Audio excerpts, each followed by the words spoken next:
Word.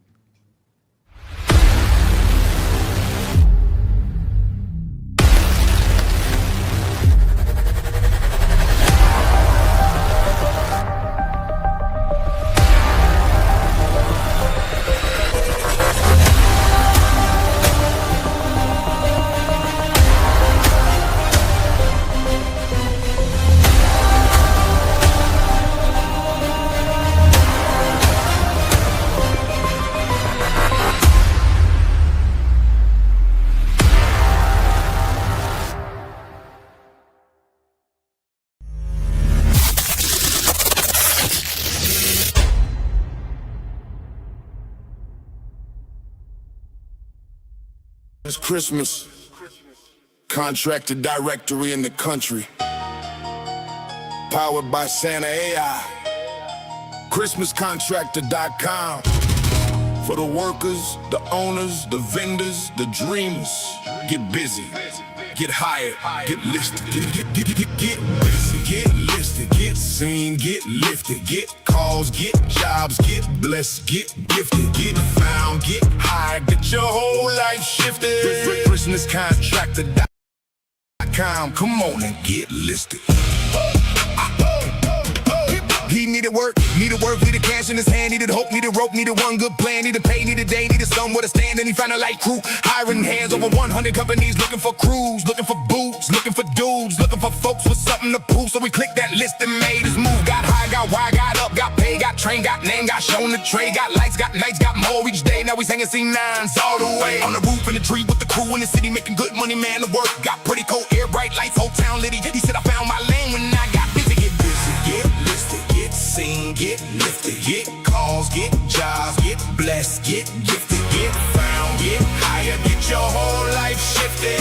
ChristmasContractor.com, come on and get listed, get found, get hired, get seen, get leads, get the whole town wired. Need lights, need crews, need a plan that fits. ChristmasContractor.com, come get on the list. Next year came, he had flame in his chest, had a truck, had tools, had a dream to invest, had skill, had will, had no time to rest. Said I'm building my own, I'm coming for the best. Needed leads, needed speed, needed calls on the phone, needed crews, needed news, needed help of his own, needed brand, needed land, needed not to stand alone. Then the directory put his name on the throne, got a profile, got phone style, got his company shining. Got renderings, got bookings, got the whole plan lining. Got materials, got tools, got the clock combining. 6 cents in the AI, got the whole thing climbing. Homeowners came early, getting ready for the season. That's contender for the lights, for the looks, for the reason, for the rendering. Showed the dream before the evening. He got listed, got busy, and the leads kept breathing. Get busy, get listed, get seen, get lifted, get calls, get jobs, get blessed, get gifted, get found, get hired, get your whole life shifted.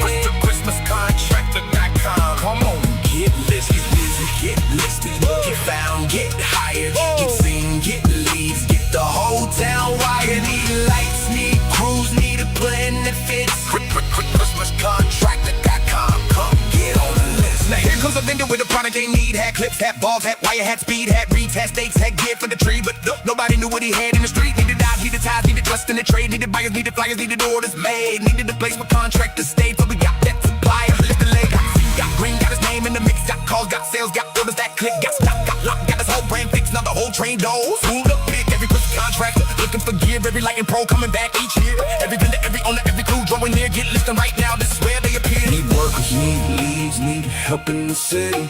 Need products, need process, need something that's with me. Need forward, need proof, need the dream looking pretty. ChristmasContractor.com. Get listed, get busy. Need bulbs, need clips, need wire on the road. Need reefs, need trees, need lights for the pole. Need Santa, need answers, need help with the goal. Get listed, get lifted, let Christmas take hold. Get busy,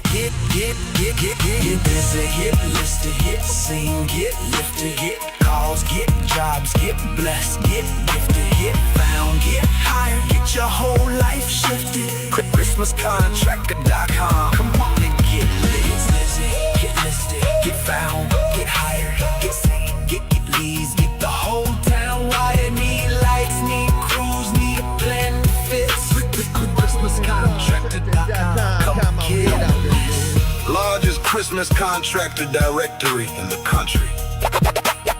Powered by Santa AI. Workers get hired. Owners get leads. Vendors get seen. Homeowners get ready. Get busy. Get busy. Well, I tell you what, the computer is definitely overloaded because I got like 10 dudes working using my computer. Maybe they're not dudes, maybe they're AI dudes, but they're working on the pooter. So I'm always here with my 10 AI assistants and my beautiful wife, Laura. What's up, Laura? What is up? Today's hump day. So if you ain't got no humping, today's the day. It's hump day.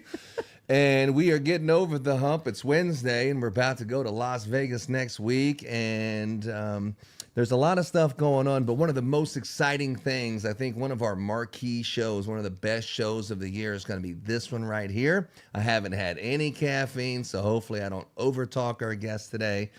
And just don't even take a break. Just keep talking like I normally do. But before we put this guest on, what's up, Laura? How you feeling? I'm feeling pretty good. Sound good. Thank you. You've been doing a lot of work. A lot of work. I would say a lot of work in the bedroom, but that'd be the wrong thing. She's been painting and remodeling and all kinds of stuff. I've been hammering wood in the Yeah, bedroom. she's definitely been handling some wood up there. Been placing trim. Oh my gosh, You know what I'm talking about.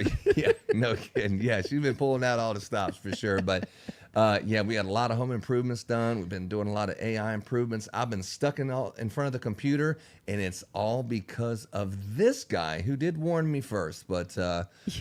Joey Murphy from Murphy Christmas Lighting out of Dallas, Texas. What's up, Dow? What's happening? Look, there he is, babe. I see. There's the Murph. That's him right there. That's him. You guys started off, you're so raunchy today. No. That was Laura just setting the expectations of the parental advisory sticker should be on every podcast that your boy Ron's on.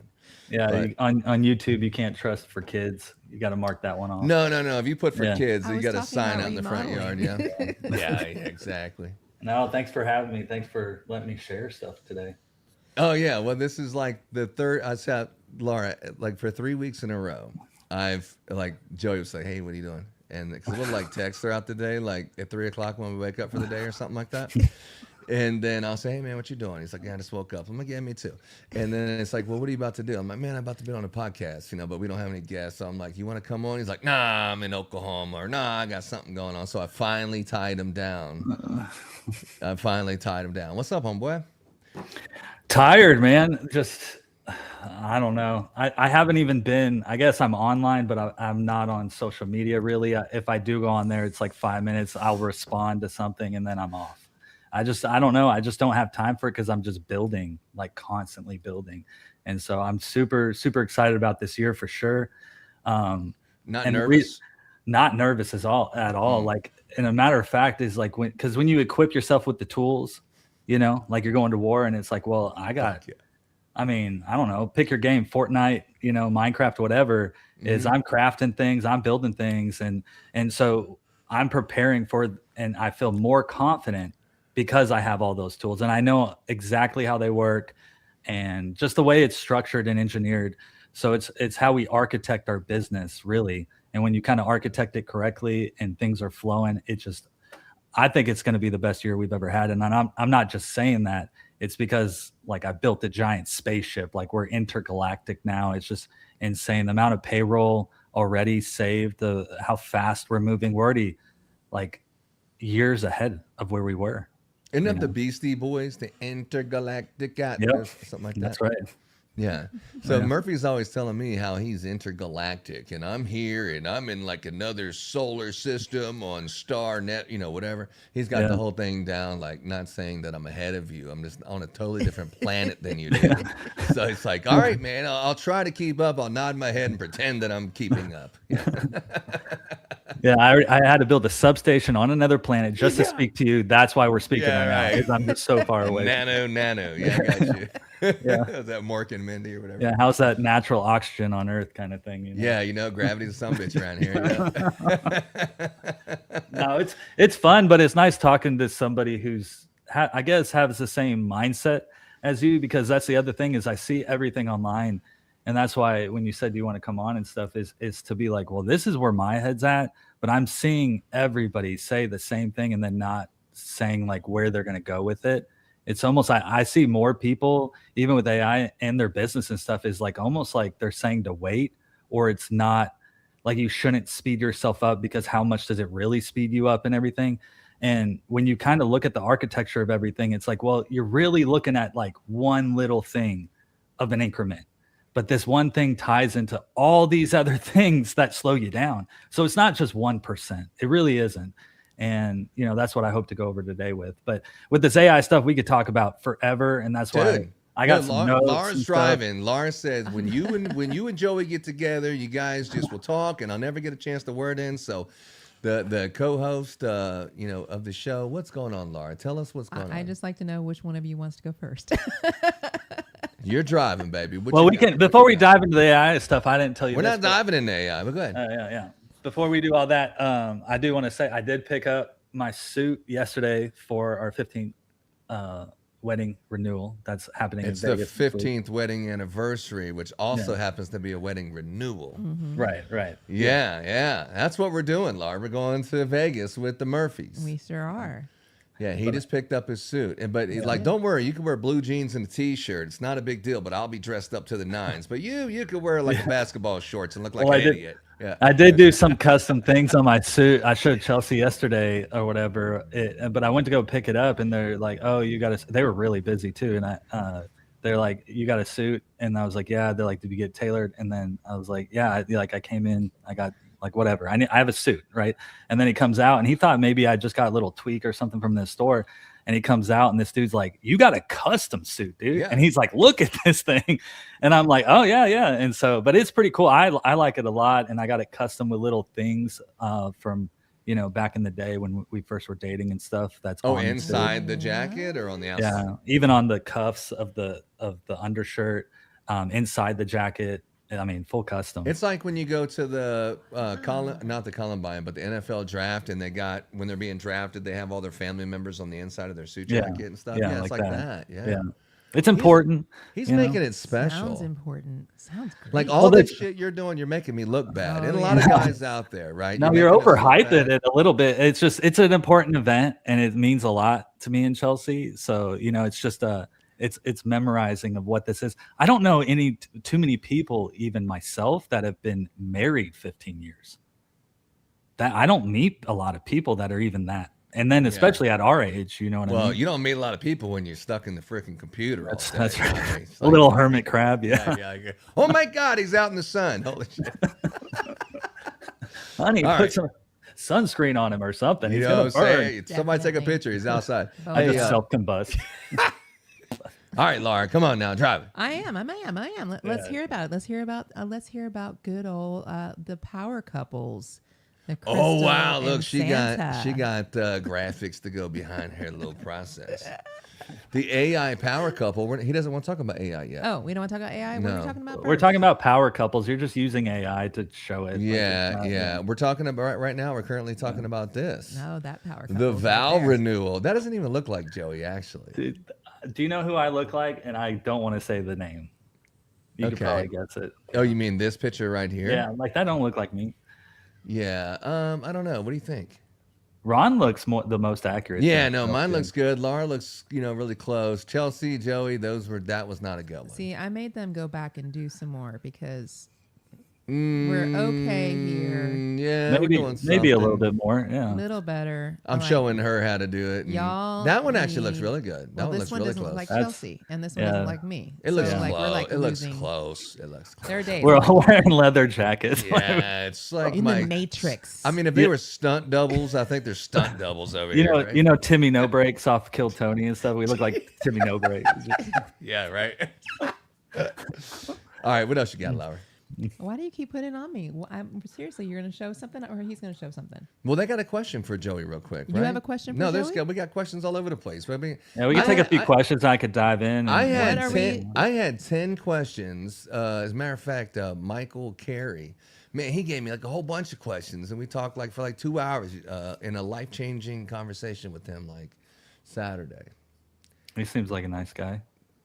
he's hungering for it, man. That's all you want. Teachable, coachable, trainable. He's hungering to be excellent. He's hungering to be awesome. If you have a question out there and you want to talk to the GOAT, Joey Murphy, that's the person I talk to whenever I'm like, what's up? That's who you want to talk to. So ask your questions. The first one I see over here is someone that looks familiar. Oh, Chelsea Murphy. I'm surprised she's not even on the podcast. But who's that lady? Who's that lady? Who's that lady?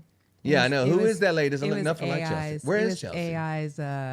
She's around here. She's actually really trying to gear up for this renewal. I mean, she picked up our boys' suits. They just tried them on. They just got haircuts today. I mean, we're really trying to get this thing moving. Yeah, I cannot believe that I had to like force her to give me the information about the damn thing. It's like she wanted to wait till the week before the vow. Oh, by the way, you should probably stay at this hotel. And this dude, I made you a slide deck and everything. You pushed me into that. I know, dude. I thought about even making 3 months away. I gotta book the room. What are y'all? I thought even about making it into its own interface, and everybody can dump their like the Google Drive, memory. You don't need any of that kind of database anymore, like with what we're doing and everything. So let's just make our own database. Let's make our own website. Let's make it this interactive thing because you can build it so fast. It's like then everybody can dump their photos in. Each day you can dump different photos, different events. You could dump different photos. I was like, maybe I should make all that. She's like, we don't need all that. But when you have it, it's really, really nice. So. Yeah. Do you have any personal questions over there, Laura? Personal questions? Like just something that doesn't have anything to do with what Murphy's doing, just something who he is or what he does? Pull up that soccer ball. I want to hear about that. I want to see that soccer ball. Gosh, you're hitting. There's that soccer ball. I have a. He starts talking about his website. You're not gonna be able to shut him ball. up. Yeah, what's up with this soccer ball? Because everyone's talking about the soccer thing, and then I see that Murphy's got this big ass soccer ball out there, showing off that he's got making all this money with these commercial decor. What's up with that, dog? You haven't even told me about it. I mean, top secret intellectual property. You know what I mean? no, it's so I really, really like design. Like I think in my core, the creative side, because I was a firefighter paramedic for 13 years. I played golf growing up. I actually have my golf clubs here, and there's a pretty cool putter cover that I've had for a while that I could show you real quick. But with it is, I was a firefighter paramedic, and it didn't allow me to be too creative, obviously for certain reasons. But it did teach you a lot of different things. And I love design. So anytime I can do a custom fabricated piece and then do it outside of the holidays is just insane. Like this is one, we haven't done too many. I wish I could get more opportunities, but again, people have to have the right amount of money, the right mission, because everybody, a lot of times they look, okay, what's the market? But then out of that market, yes, this would be I used to do that all the time. This would be a great thing to design. You look at it, you pass by an HOA and you're like, oh my gosh. Chelsea passed by one in Argyle and she's like, oh my gosh, look, I could do this and this and this. And your brain goes a little wild, of what you could do. But again, like what's their mission? What's their budget? Do they believe in Christmas lights? Those monuments will never get decorated if they don't believe in it, right? Because it's their money. And so with this is doing this property over the years, we've kind of ramped up. It's not just like, boom, it's a big thing. It's like, it's kind of proving your worth. And then for this is the FIFA World Cup. It's here in Arlington. Big deal. I went into Dick's Sporting Goods just the other day, picking up my suit, swung by there, just filled with FIFA stuff. Like I can't even shop anything else. It's all, and I'm like, imagine this stuff on sale after the World Cup. It's probably going to go to other countries or something. There's just so much of it. So with that is, then we also have the 250th anniversary of the 4th of July, and the FIFA World Cup runs through it. Yeah. So around here is, what I love to see on social media, of what social media should be, is like the Japanese picking up their trash. Oh, dude. Yeah, they're trying to get the social credit score, right?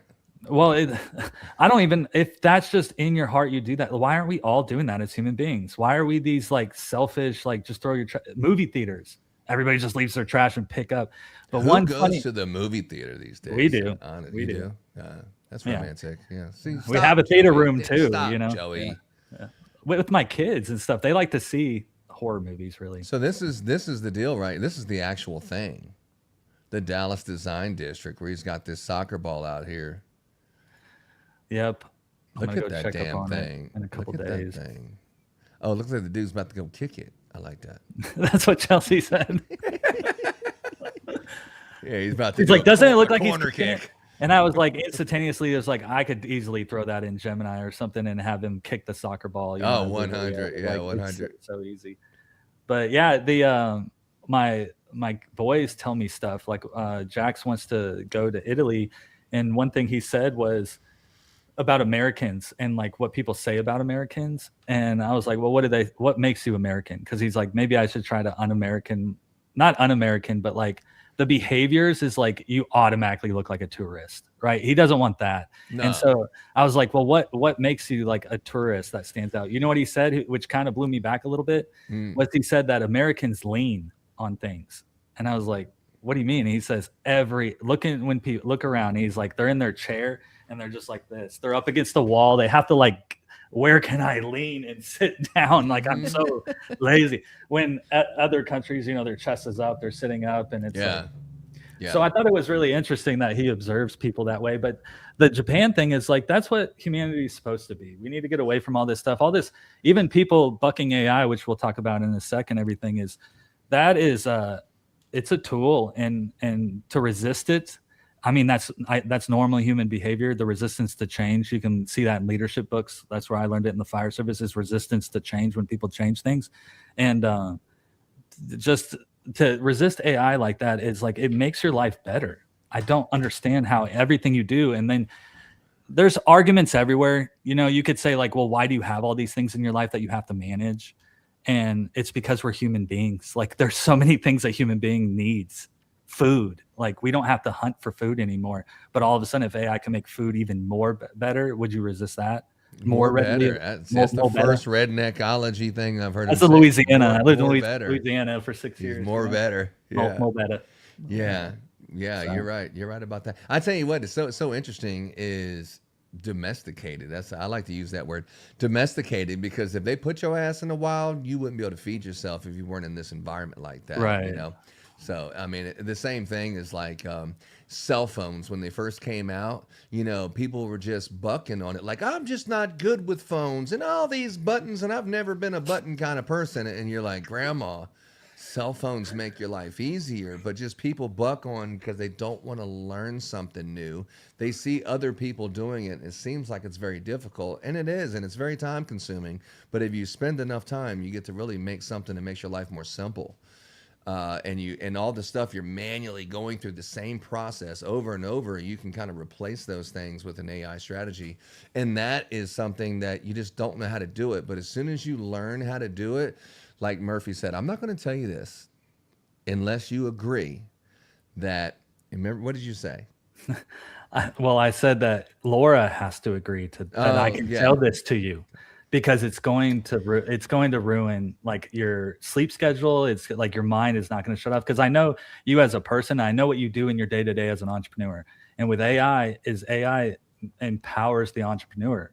And so when I hand you this, and like at first you're just like, okay, whatever, show it to me. I said, dude, I don't want to hear the whole, okay, I'm going to be up all night, whatever. Okay, dude, just tell me. There's the muzzle, Laura. Treating me like a kid. About that muzzle is like, I also know you, Ron, a little bit to know like, hey, like consult with Laura, like this, but I know that this is going to happen. And Laura's like, I'm not stopping you, but yes, like, go ahead, you know, because we know that you're going to just do it anyways, because that's what you're going to go. Yeah. Like, so ever since he fucking tells me all this, I've been up since like 3, 4, 8 o'clock in the morning, wake up like at 10:30 with 3 hours of sleep, and then back in the chair till I've worn out 2 executive chairs already with Pat, and I've sprained my ankle by. Why are you rocking? How do you even ruin chairs like that? Well, like people got to lean, dog. Americans got to lean. That's back. What I'm saying. Lean back. You know what I'm saying? Lean back. He's broken the ass down in these chairs. Yeah, no. To the point that they are ruined. I'm sitting on a cushion right now because he's ruined this chair. That was my chair. She's sitting now. Yeah, and then I've also sprained my ankle from tapping my foot at the desk from being here so long. So now my ankle's in a cast thing. I can barely walk just from fucking fidgeting too much while I'm at the desk too many hours. Like you're a little rabbit cartoon thumper. The whole thing, dude. It's like, how do you injure yourself at the desk? Like, what kind of wussy do you have to be to injure yourself at the desk? No, but again. For real, I've lost some weight where you have to stop and you have to go move your body. Like, it's a real thing. And I think you even said on one of your podcasts, maybe was about like how my brother is at the computer doing work all the time. And he now has like a standing desk and like even a treadmill thing, you know, and it's like, Oh yeah. Jesus, just get off the desk for a little bit and go swimming or something. But Exactly. it actually makes it where I have to just force myself to stop and actually take care of myself. But that's your mindset, right? Where's like, your brother? He's in Utah right now. Doing what? Yeah.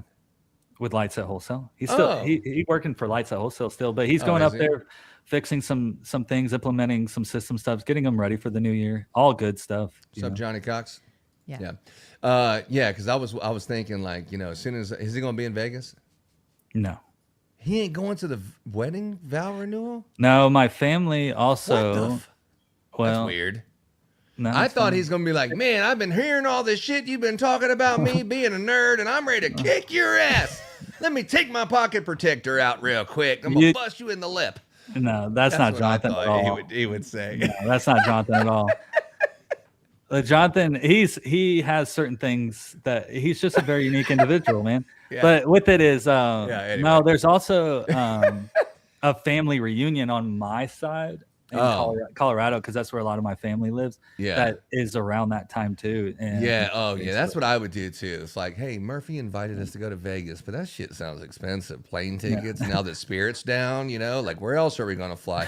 Why don't we just? I got an idea. Why don't we just have a family reunion the same time? Since Chelsea took so long to tell us the details, and we'll just schedule a family reunion so none of us have to buy an airplane ticket. When did we first tell you? Like it was like. February. Yeah, February. You got plenty of time, man. Yeah, and I said, well, tell me the details. What day is it? And I must have said what day it is for 2 months. We told you the anniversary. And then you said, I'm busy working on this AI. Chelsea's in charge of it. And then you say, hey, Chelsea, what's up with the damn wedding? Yeah. And Joey's supposed to send you something. And that shit went on for like a month and a half because you were busy doing this website, whatever you're doing. Impatient. You're too impatient. Yeah. Are you... Ron, just say you're excited that you're coming. Just say it. We are. It's like next week. Yeah. Like when I told you, you're like, give me all the details right now. And I'm like, you don't need them right now. Calm down. Yeah, no, I got to book my room because I got to have the balcony suite overlooking the Bellagio fountain. When we went in December at the Cosmopolitan, we did get the balcony corner suite, but it was facing the other way and not the fountain. I didn't realize there was a difference until I got there, and I was like, shit. So this time I made sure I got it. Yeah, I really like that. Last time we stayed was at the Bellagio fountain, and you can just, especially when you're higher up and you're facing it, I didn't realize the boom that it shoots out of the ground like that. Like when you're down low, you can kind of hear it, but when you're up on the balcony, it kind of echoes a little more. I mean, this thing, I'm just thinking like aliens are looking down on our planet, and it's just this hydro pool of just boom, like this, 30, 40 foot tall geyser of water come out of the ground. That's man-made. It's pretty impressive little thing. Because how old is that fountain? Hell, I don't know. It's been there for a minute. Ask AI. It'll tell you. We ate dinner at the Bellagio, right on that restaurant inside the Bellagio that you have a table right next to the fountain on the water. And I didn't know that it actually played to music, like it's all synchronized to music. I mean, you hear it when you're walking down the street, but there's so many people, you're just like, making sure you don't get robbed and shit. But like standing in that restaurant, like everyone spoke French, right? And man, it had all these beautiful Christmas songs because it was like a week before Christmas we were there.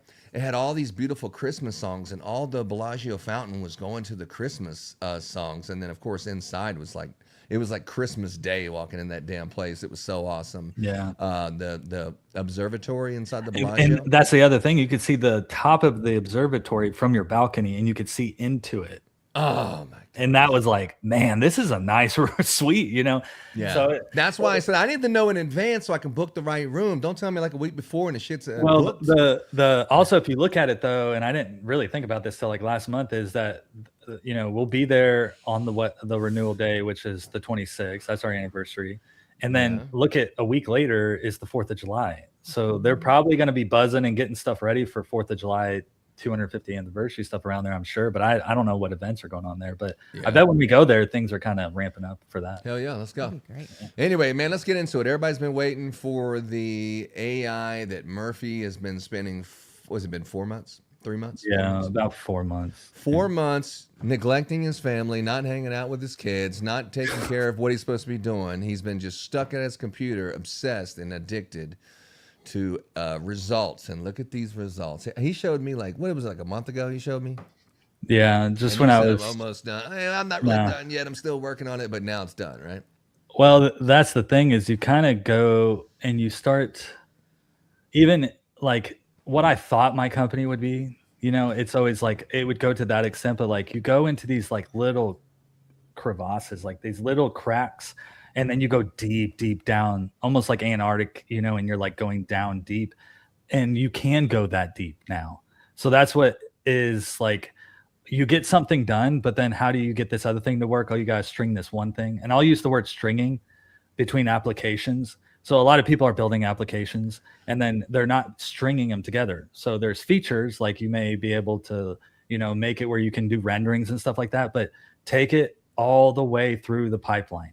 And how does that one thing, like, how can you capitalize on it to keep it going down the line where you never have to touch that thing again? And how do you wrap it?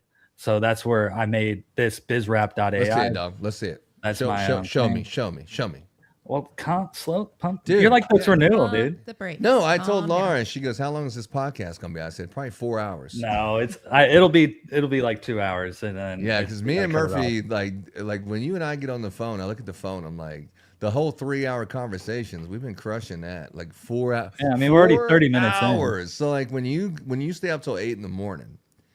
and then you go to sleep and you wake up about noon or so. And then 1 o'clock you come bebopping down the stairs, and then the first thing you do is like, let me see what the hell Murphy's doing and see what he's up to. And now it's 5 o'clock, you haven't had breakfast yet, and they're like, hey, dinner's ready, and you're like still on the phone with Murphy, just waking up. It's like, what? I mean, no, I feel bad about it a little bit. There is that like entrepreneur family guilt, but Chelsea is so nice about it. They're like, she cooks dinner every day. Great cook. And what happens is she comes in and she's like, do you want it in your office or do you want to eat out in like the dining room? And that's so eating out. Right. We don't eat out. We cook like you don't understand. We only eat out at like, we'll go out to a nice restaurant or something like really high end restaurant. Other than that, even when we go places, like we were just up in Oklahoma and I says, hey, do you guys want to grab something to eat? And everybody was on page that I don't want to waste the money on this place because it's not going to be worth it. Like you'll check out, it'll be $80 and you're like, what was that? Right. Yeah, you get that a lot in Vegas. Right. Yeah. But as long as it's quality food, I don't mind paying, but it's like, we can whip something up real quick. So Chelsea, we brought a whole cooler and it's just like, our food's better than other people's food. Yeah. So, yeah.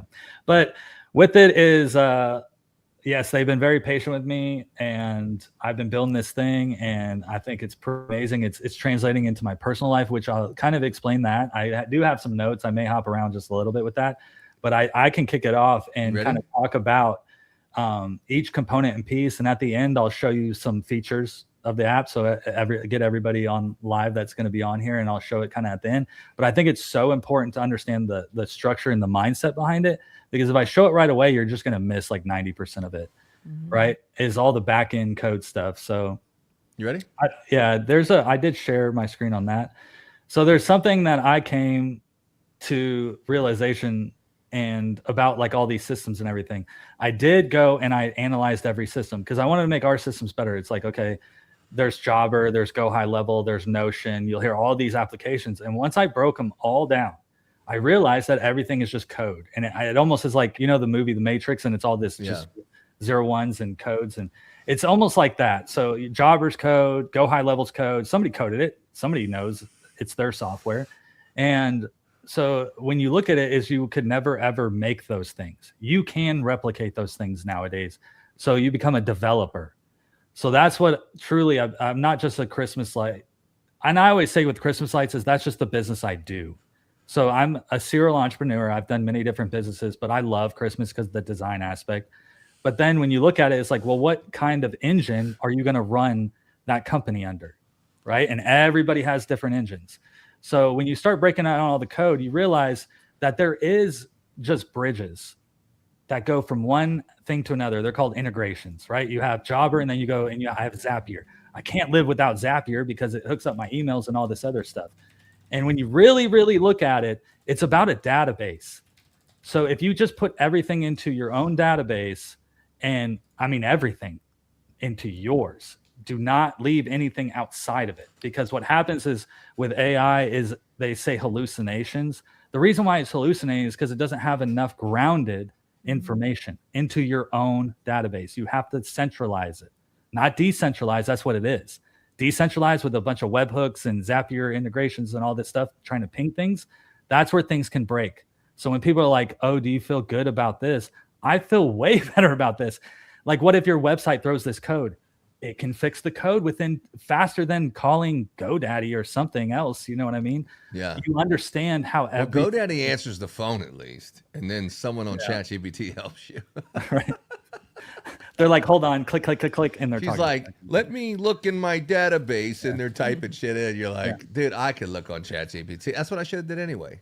Right. Instead of calling. Yeah. So with it is, then you go from, this is an OpEx, CapEx. So anything I say, like, I don't know I'm learning as it goes. Like, even what I know from a week ago is, I feel like I was dumb a week ago. You know what I mean? But I do know where I'm at right now is just way ahead of where I was like in February. Just let's see it, man. Let's see it. Let's move it along here. So with it is this OpEx and CapEx. And what OpEx is you get started with your Christmas light business, and like, how do you create an engine for it to run? And that's what Jobber does really well, right? Like, you can plug into it and it has some features.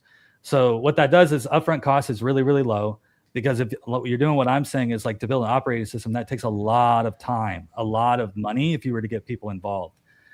Then there's IP ownership, your intellectual property ownership, is you don't own it. You just own the data that's on that kind of walled garden. That's what I call Jobber, is a walled garden. And then workflow, it's really rigid, so you can't customize anything. To me, I know Ron's probably heard it, but it's like I'm painting a picture with paint. Every pixel everywhere. This is, when you look at everything else, like Notion, everything else, it's just container blocks. That's all it is. And you can kind of move them around and link things up and do what you want. That's not what this is. You're painting a picture, imagining it. So then the valuation impact is really low, because you're restricted. And that's where a lot of people, and I'm trying to figure out where people are, where they hit a certain amount of money based on their business model, of where that breaks. And so that's where it goes into CapEx. And this is where enterprise level people, why they make all that money and stuff, is because they would spend the money to create their own operating systems and to create their own thing. In the past, that was a lot of money, like an insane amount of money. So what happens is, and I'll go through this, is you own 100% of your intellectual property. You own all the code. You own your own operating system. What that does is it gives you a multiple evaluation of your business. It's easier to sell your business. Why? Because everything is grounded into its own database. My analogy is just like the Matrix was, where Trinity has to fly a Black Hawk helicopter, and then she just, like, in 2 seconds it uploads. Imagine doing that with your business if somebody wanted to acquisition you. What would that be? That would be a bunch of markdown files is what it would be. And so if you can get your business in its own database and markdown files, which is the code of AI, that's its language that it likes, is markdown files. If you can break it down into there and centralize it, you can inject your whole business and somebody can pick it up really quickly. So they don't have to spend the money when they acquisition you to, like, where's all this at? Where's the gate codes at, to get all the operation going? So very, very, very good. But what happens here is there is this giant leap between the two, and AI broke that. So that's what I want people to understand, is like, this isn't just an application you build 50 applications and wrap it in an operating system grounded to your own database. That is the goal. And then I'll talk about it a little bit later, but that's called deterministic routing, is when you ground it, is like, hey, I want you to have this clear path. That's like your policies and procedures. So deterministic routing, recursive, self-healing, which is the learning part. That's very important. Flywheel. So if you go to bizwrap.ai and you go halfway down, you'll see that terminology. That should be the goal of everybody, to do exactly that with your business.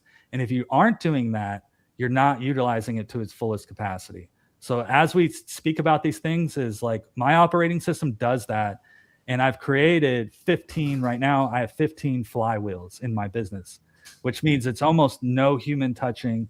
And it's just, it's going around like this. And as it works, it learns from itself and it validates itself through me, and I can do a throttle. So everybody's like, well, do you trust AI and everything like that? I have a throttle to how much interaction I will be and how much I won't. And if I trust it enough, I can make it full auto to where it's just really going really fast. But that's where maybe you get busier in the season, not as busy. We can tend to these things. I think the human part is very important, and where to plug it is very important, which I'll talk about. But to finish up the OpEx and CapEx, is that the OpEx, this is where everybody's living. This is where I was even living before this, AI stuff kind of came out where you could do this. And then to get there, it would take all this time and all this money for somebody to build it. And it may not be what you want exactly. Yeah. Because somebody else is involved. And I know Ron's pretty passionate about this, is like, you have to understand this industry in order to string these applications. And what applications do you need in the real world? But that's where, when you run a business for so many years, is you get this experience. And once you ground that knowledge, you can really remove yourself as an owner. Like, truthfully, just ask I call mine Crystal, and Crystal operating system is, you can ask it questions and it'll tell you things that you're like, well, just ask Joey. No, don't ask me a thing. Why? Because if Crystal don't know it, I'm going to go put it in there. There's no shame into having all that knowledge in there. You want that knowledge in there so you can remove yourself.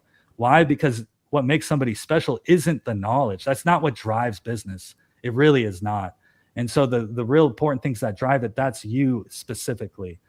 And that's a real big dear thing to my heart. And that's why I use AI. It's very powerful. I'm flying a spaceship, but there's certain points that we'll talk about that I'm very involved in, and I probably will never stray away from it. And I'll tell you even like 10 things of what humans have to be involved in once I go through my list. But I wanted to show this visual to show, like, to get to this enterprise level type stuff. And enterprise, I'm kind of using it in a real weird term, but what is enterprise? How big of a level? It's very, very big business. But I'm saying, for how do we get and level up the next tier in the Christmas light business and the holiday lighting home service business, is that gap is now shorter. So what happens is, everybody's operating down here with this OpEx systems and all this stuff. If people create operating systems and it doesn't need the capital to do it, those expenditures, what's going to happen is going to narrow down. You're going to get closer to those bigger companies. Yeah. Dude. And those bigger companies, the problem that they have is implementation, resistance to change. Remember, it's the implementation. It takes too long because they have too much data that is not centralized. I've seen JC Penney ass dudes. Oh yeah. There's some businesses that is like, you see those Christmas lights and they're tangled and you're like, oh my gosh, just throw that away. There are businesses that have their and everybody everywhere, I think, is a little messy, and AI's getting it. But I'm talking like, okay, well, in Jobber, for example, is where do you put your gate codes? Because there's a couple places in there you can put it. So then how, when you go to build your operating system, where's all the gate codes? And it's trying to figure everything out. It doesn't know. And then the other thing with AI, when you have that not in your own centralized database, is privacy. Is huge, right? That's the number one way to get sued, is privacy. So you see Facebook and all that stuff, but it's authentication. So AI can't, the reason why it hallucinates, it doesn't know anything about your business, is because your business is in Jobber. That's a walled garden, and Jobber is not going to let anything in there. Why would it let bots crawl around it? It's trying to protect your privacy. It has Cloudflare, and Cloudflare flips it. I even try to do this in Jobber, is I try to take a bot, approve it, handhold it in through the door, and release it to go look through my stuff. And it said, no, you can't do that either. Yeah, so to do like 85,000 screenshots. Yeah, right. Well, that's where I even put a free GitHub, how to pull your PDFs off of Jobber through Puppeteer. I seen that. That was the Jobber's Cook. They called me about it when they sent me this this Jobber tumbler, the water. They don't give me anything. The like Yeti. That, yeah, they didn't give you shit after what you said online. But yeah, I still think Jobber's great. Don't get me wrong, but it's not for me anymore.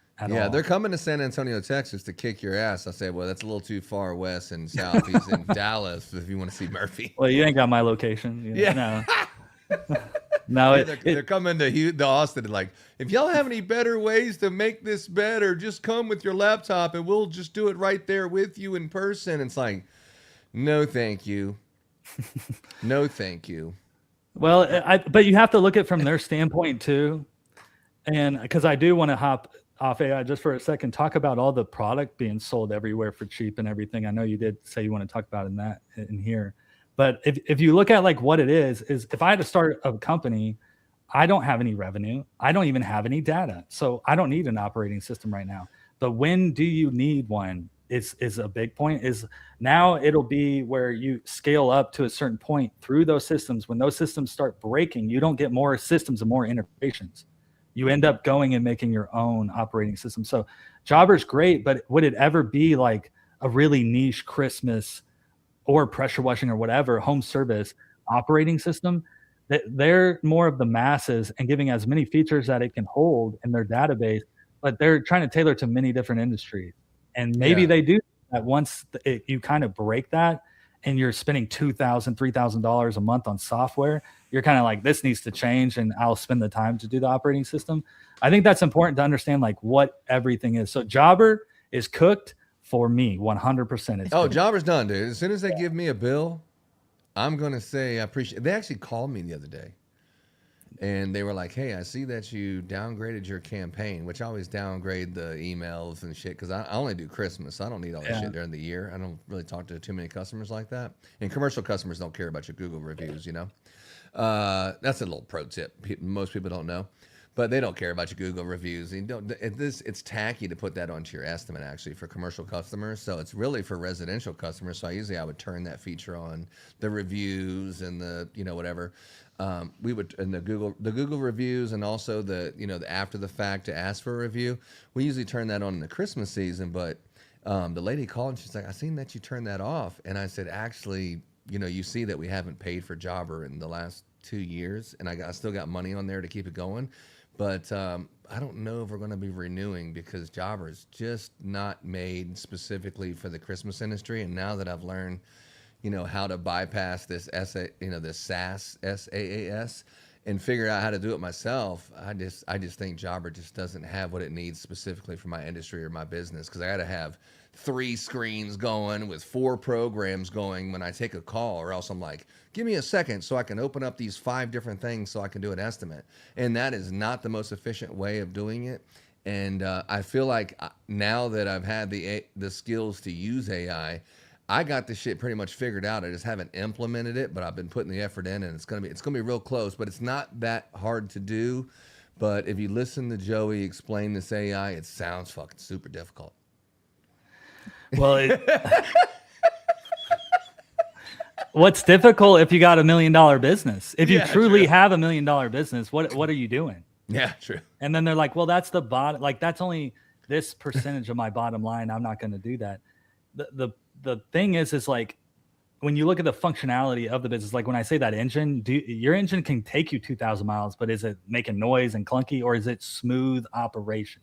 So that's where it affects your personal life. It really does. And you're like, oh, I'll throw people at it. That's what everybody does. They try, and it's a horrible idea. And then they try to guide people along the way, and they lose a lot of money. I mean, a lot of money. I've eliminated steps that we'll never, ever do again that I would pay payroll to. You know what I mean?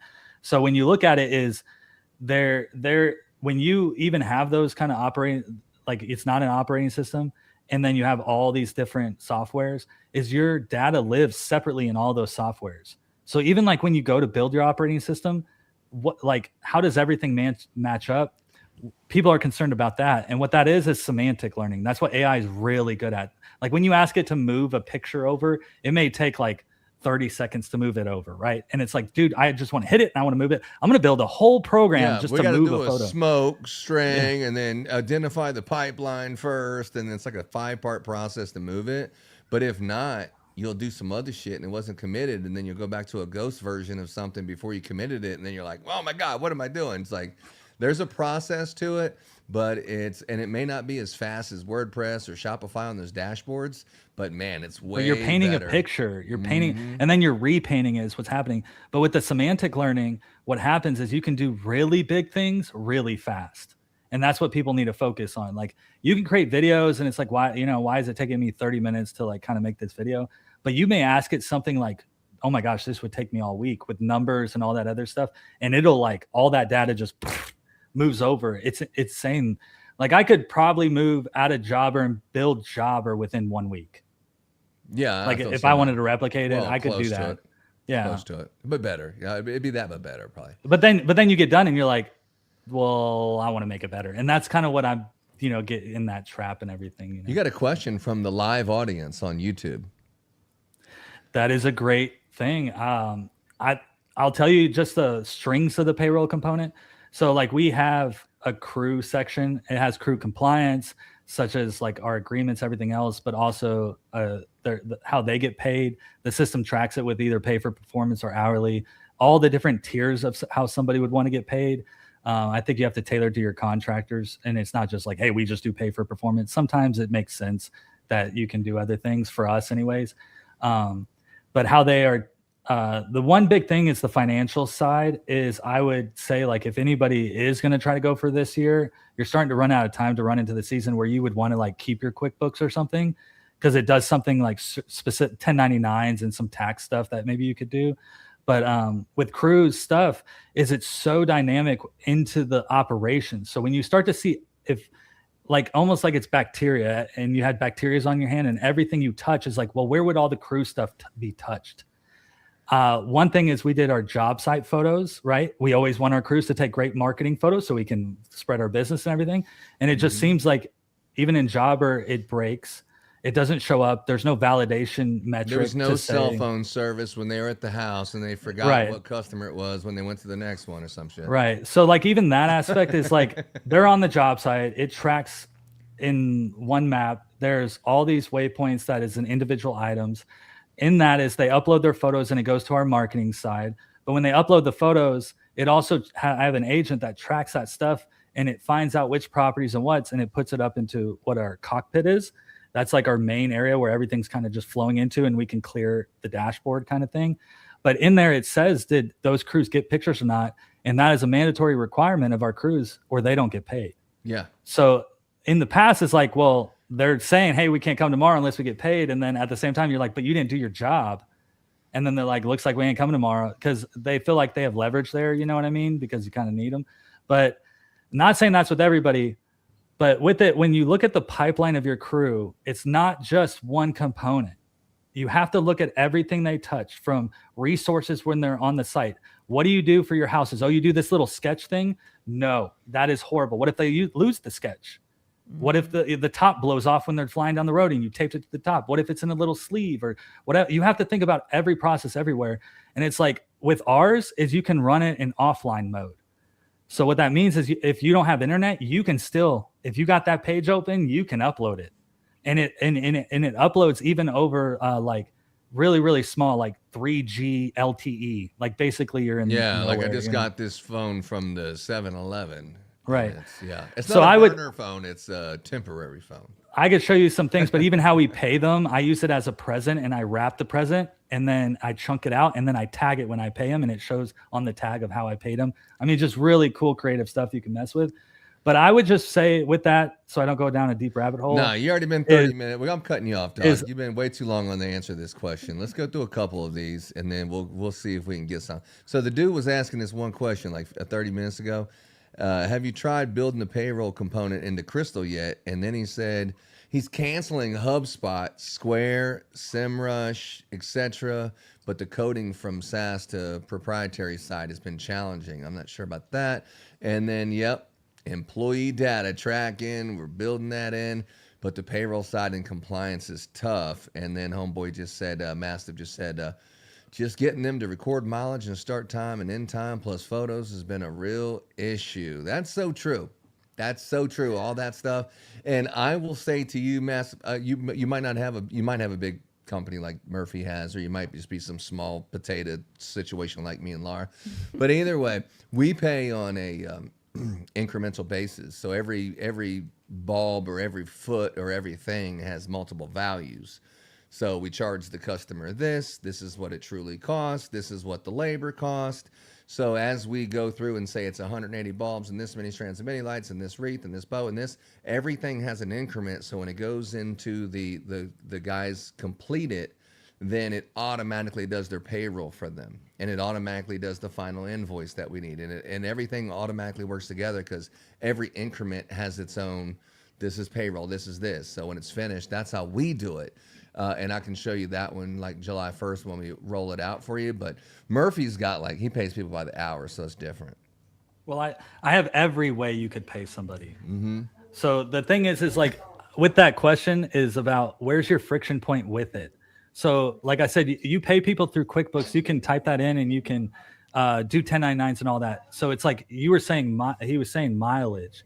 So it's you have to put it in one place that, like, do you have an iPad up on their dashboard that they are mounted in their trucks or something? Like, you have to break down the processes and then find the real true friction point of what your problem is. And you can easily build a local folder to plug into your website, even as like an employee portal, and they go and hit those things and it ties into your jobs. You can even do that type of stuff, but where is the friction point is the question. It's too broad of a question to kind of answer. All right, well, look, we're already 55 minutes into it and still haven't even seen the first thing. I'm showing that at the end, Ron.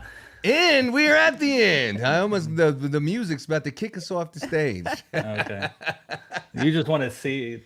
Yeah, everybody wants to see it. It's like, you make me wait an hour. Come on, Joey. It's like, but if I show you, it's not gonna do anything for anybody. They're like, "Oh, that seems cool." It's like, well, it what did something for me. Where's the? Oh my God! See.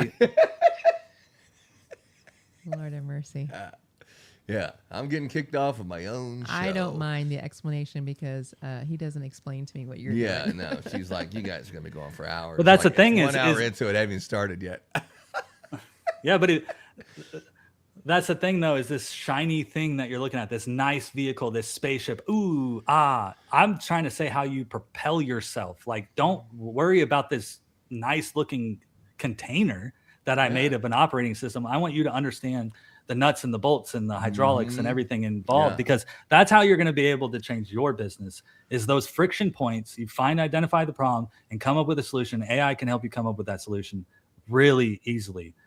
Like, you should confide in AI. There's no human, like a mentor. Your AI is your mentor now, and you just need to start doing the right things to use it. So how you're using AI is another topic, right? How are you going to? Hopefully it ain't that Claude AI chat. Well, that's the thing is Claude is chat, cowork, and code. And it's like, well, which are you using? I'm using Claude Code. So you're not going to be able to build an operating system. You can maybe do some other little things, but you're kind of using a tool and you're trying to paint a picture. And the only way you're going to do it is become a developer and code. But you can just ask it what to do next and you get stuck. What are 12 things I can do to improve it? Here's kind of what I want to do. And it'll make a whole list and it'll start checking it off for you and it'll start running with you. But if you don't get set up that way and you're just making, pictures, images, and kind of still operating in old systems, that's the other thing is your legacy model.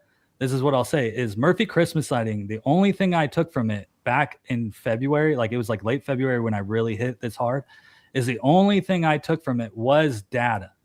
Everything else from the ground up, our website, our inventory, stock, everything, I nuked it. I wiped it off the map. So that's what you have to do with those legacy models. You cannot just patch this thing together. What you do is you put AI into a prison is what happens. So you need to demolish everything and start from the ground up. And then once you start architecting and building it from the ground up, you're going to build it the way you want it. And like I said, for somebody starting out, you need to go get customers is what you need to do, right? But people who are like 500,000 and above, you're going to be able to just do some amazing things. Like we have Hunt Down, Block Captain. We have these certain things that these agents that trigger each other that just almost is like, I even told Gracie that it's going to be like we wipe the whole DFW area. That's our service area, 4th biggest metroplex in the United States. It's a massive area, but we're going to it's not just how long would it take you to hunt down the market? Well, I can go do that, or I can build an operating system. And then 3 months later, it seems like I'm not getting any work done, but 3 months later, I'm just, and then I'm like, okay, what next market? Now I have this spaceship that I can fly to each market that I want to and just literally contact everybody. All right, Laura, you drive. Go ahead. Okay, so what's next? What do you need? Well, to tell Murphy, us we're about just this trying to part get him to next? show his website. He just won't do it. He just won't do it. But it's interesting because you need to know what he got the. Are you doing that? Yeah, it was Murphy with the Joe Biden stuff. Yeah. Anyway, as you were. He going to jail like a mother. Anyway, go ahead. So what's the next part that you need to show us about the build? Before we see the build. He's unpacking the box. He's doing the preliminary. Before I blow your mind, let me give you a little, embrace yourself. Yeah. Put your seatbelt on. You're about to get into a crash. Yeah. So I'm looking through different things because I'm trying to, what can really help somebody is when you start to, I think what's really overwhelming for people with AI is like, the moment, like with somebody who uses AI, they know the exact moment when they're just like, oh man. Like I looked at Gracie and I says, there's something here and I'm not going to stop. Like I looked at her and I said that and she's like, what? Kind of taken back because it's like, I found like a treasure map basically. And it showed and it showed me things, but I basically is, do you want to be a developer is the other thing. What kind of business do you want? So you can have a lifestyle business. That's where it kind of aids into your lifestyle and you may have one employee or something like that. But really it's to make your lifestyle better. And that's the end of it. Or do you aspire more? Do you want a team of people? You see all these people online with trucks and all this stuff. Doesn't mean they're more profitable than you. Just means they have a bigger operation with lower margins. So when you look at it, it's like, well, what kind of business do you have or want? And then from there is when you scale it, now with this AI thing is, I'm going to use AI to hyperscale. And that's where you go straight vertical. And that's what I feel like we're doing over here with Murphy Christmas Lighting is we have our own operating system and that's that hammer wiping DFW. So I think it's time for us to do that and make it that way. And then the actual technology is there. So you have to ask yourself like with that, I'm not sure who asked that payroll thing and about crew stuff is like, what exactly truthfully is your problem? And then do you really, really need to have an operating system or do you just need an application that ties into like working alongside Jobber and Zapier and everything else and you want to just flow a little bit better until you get to an operating system? You kind of have to understand where you are to know where you're going to go and then what tools you should use for AI. I will say probably at the end of this year, I will probably spend $50 on my tech stack. $50, I will die down AI to where I'm not going to need developer. Like I don't need AI Ultra with Google or Claude Code at the highest levels. I need that right now because I need a lot of tokens to develop and build a massive spaceship. Once I get that, die it down. And plus tokens are going to get cheaper. So it's going to be even easier to create these things, but you have to have that recursive flywheel. You have to like, unless you do that, you're still in applications. You're still all over the place. And so everything that I see from everywhere that everybody's putting out, I don't see anybody trying to build a flywheel. You're the only one. But, like when you said they get smarter, they also get dumber, like Claude. Like when you and I were talking about this yesterday, it's like, all right, well, you've done enough today. Let's just go ahead and take the rest of the day off and get some sleep and shit. I was like, what? Man, if you talk to anyone in my company like that, I'd be so mad. I'd be trying to get a lawsuit on your ass. I mean, that's a cancer to the business, telling people to stop working and that. But it's dangerous. Just because there's a cliff, you don't have to jump off it. You like, I don't like that. It's what you said. It's the recursive self-healing flywheel. It's like you start telling it, look, I just need a good explanation to tell my boss that that's not my department and I just need to leave and I've accomplished enough so I couldn't be leaving today, even though it's only 2:30 because it's saying you did a lot tonight. It's like 2:30 outside. You've done a lot tonight. Let's get a rest. And it's like that kind of stuff that Claude Chat says, and you'll see Claude Code do it also. You can tell it lives in an office and it lives in big offices where this kind of dysfunction from people working at a company are pouring this shit into it, and it's that recursive loop and it's learning this bad behavior that I will say like, okay, am I right? Maybe, but here's the thing. This is what I would ask too, is that, so like, I know that it'll say, hey, this is going to take half a day to do this build out. And then I get it done in an hour. And it thinks I've been working for 6 hours. And I haven't been with it it's like, you haven't slept in 48 hours. You understand that like maybe you're not fully functioning. I think that's a good thing because it goes into that personal life balance type thing. But the problem is it is computing so fast. It doesn't understand its numbers as far as the time it put into it. And the other thing is, like I said, hey, I'll tell it, I got 3 more hours before I'm going to go to bed. I don't want to get into like a massive telling build. Me to stop telling me to quit. And you can tell it that, and you can put it in your files. You have to, because the son of a bitch will start telling you to quit and stop being more productive and shit. And I'm like, is that going to stop you though, Ron? Is it going to stop you? No, it's not that. It's like you are It a ain't gonna stop you. computer. You know, what my job is to say, come on, let's do some more. Your job is to say, nah, man, I've had enough. I'm done for the day. Like, all right, then that sounds cool with me. But you're a computer. What the hell are you suggesting for me to take a break for? I mean, that kind of stuff. It's like, you've been in the office too much. It's about, I can't do this and I can't do that. Let me push back on this great idea you have that you're already doing. But since I just try it with that, let me push back because that's not a good idea. It's like, dude, no wonder these big businesses can't get moving with shit like this in the office. It's literally a cancer, in my opinion. You've already said that twice. I know. I was driving it home. I was driving it home. So Joey says, you know what? Shut him up and let me just show this thing he's been asking about. Let's talk about Joey's spaceship and what Joey decided to. I'll ramp it up for you, Ron. I'll get you in the driver's seat of this spaceship in here in a minute. Hold on. Yeah. So with it, I'm gonna say two things, and then I'll show a little of my operating system. I can't show all of it. We're being here for 5 days, but I'll show features of it. And what I did is I built a demo. So what you're going to be looking at is fake data. And also if I upload a photo or something, it may not save it just because it's fake data. Our system's running beautifully but it's massive. So like you could see everything everywhere.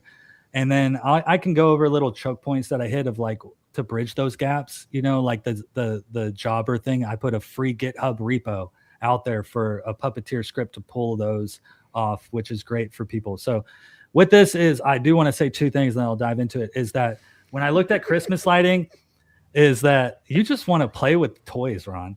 So with it is that is say one thing real quick, like an hour and 20 minutes later. All right, let's say something real quick. So this what I feel like with Christmas lighting is when I try to boil it down to like what exactly are we doing here with the processes and everything. I think it's really important once you really understand, like you say your why, Ron, and everything is like, you could say your why, what's the customer's why are we as a company, why is this an employee? You should understand it, but you should understand like where you're at and what you're doing. And so like with Christmas lighting, if I sold Christmas lights or I sold, a different variation, soccer ball, landscape lighting we do and stuff, what am I trying to really sell? And when I put myself in the customer's shoes, myself, when I buy things and everything, and what's the most important thing to me and where would I spend the most money? Red carpet, white glove service, charge $15 a foot, but there's not saying what you need to exactly do to do that. Yeah. And when you boil it down, what you're really trying to sell, how to get that $15 a foot is what you're really doing is selling emotional relief. That is it. That's what I boiled it down to. So what happens is when you provide a service, they're paying, like, why do I pay for my lawn? Why do I pay for this? Why would I pay for somebody to come into my house as a chef and cook for me? Why? And once I do that, it's the value, which is money. And it's like, I make this much money. It's not worth it to me. Right. But when you buy it and somebody takes care of it for you, what feeling do you have? Why do people give people 5-star reviews? It's because I had this chaotic thing. Oh, Christmas, It's so busy. I got to get the presents. I got to do this. What can I delegate? What kind of service? And when you make that service so easy and seamless, which is what we did, and we broke down each component, it instantaneous emotional relief. That's where they tip. They're more likely to tip. When you have a good meal, what do you feel? You feel good. So you're going to tip better. They had a good experience. They don't do it. You feel bad. I don't have emotional relief. That seemed like it was too pricey, right? So I want to say to like even the new guys and stuff like that get started in this business, you'll make money, but when you can solve the problem with emotional relief, it solves a lot of problems. And then the last thing I'll say is that with this AI stuff is you can build a digital twin. So that's the other thing is everybody in Christmas, you have an off season, which is great. But the digital twin, you can build this thing off to the side. You can start building your own database. This system is running because you need to bring money in, right? You have a year-round business or whatever, you do pressure washing, everything else. Right now, ours is a slow data. Like I can migrate data and not lose data and stuff. So what happens is you can build that digital twin and build it up and then test it. I mean, put it through the ringer and test these AI agents, run certain things through it, manually put things in and try it. So like you say, how confident do you feel about running this in the season? I mean, if you look at every engineer, do they like when they go up into space with all this SpaceX stuff and, orbital clouds and stuff like that, they've been testing this stuff with like a couple satellites up there. And then they say this is a big thing and then they make it a big thing, right? You need to do that same thing with your company is try it. Don't idolize your business, kind of test it, kind of make things happen. That's why Chelsea calls me the mad scientist and stuff.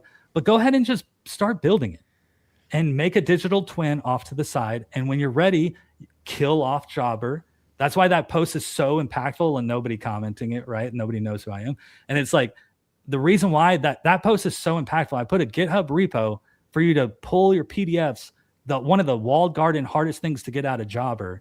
And I put it for free. And I say Jobber is cooked. That's like, to get to that stage took months to get to. So people may look at it, but it's like, wow, that is very powerful. But I've been building a digital twin the entire time while I've been running my company. So I wanted to let everybody know is kind of understand what you're selling, what you're doing, where you're at, and then also understand that you can get started here. You can start building it, but just don't stop, because anybody who does do it, there's one e-commerce company that 76 times their business by creating a flywheel. 76 times. Imagine having $1 million business and then you have a $76 million business. It's just crazy. So we'll get with what Ron wants, which is showing the thing and everything. Dude, I had so many people, but they're already off now. They already gave up. It don't matter. They'll watch it later. I want Laura to see it, but I know she said hour and a half is all I'm giving you guys. So you got 10 minutes to show me this hour-long presentation. I have it on the screen. You can share it, Ron. All right, let's go. Let's go. All right, so first thing we're going to look at is look at this thing right here. Did you see that mastermind tip of the day I did about building a bigger boat? Me? No. This sounds like a no. This sounds like a no. Whoops. I'm going to GoDaddy for some strange reason.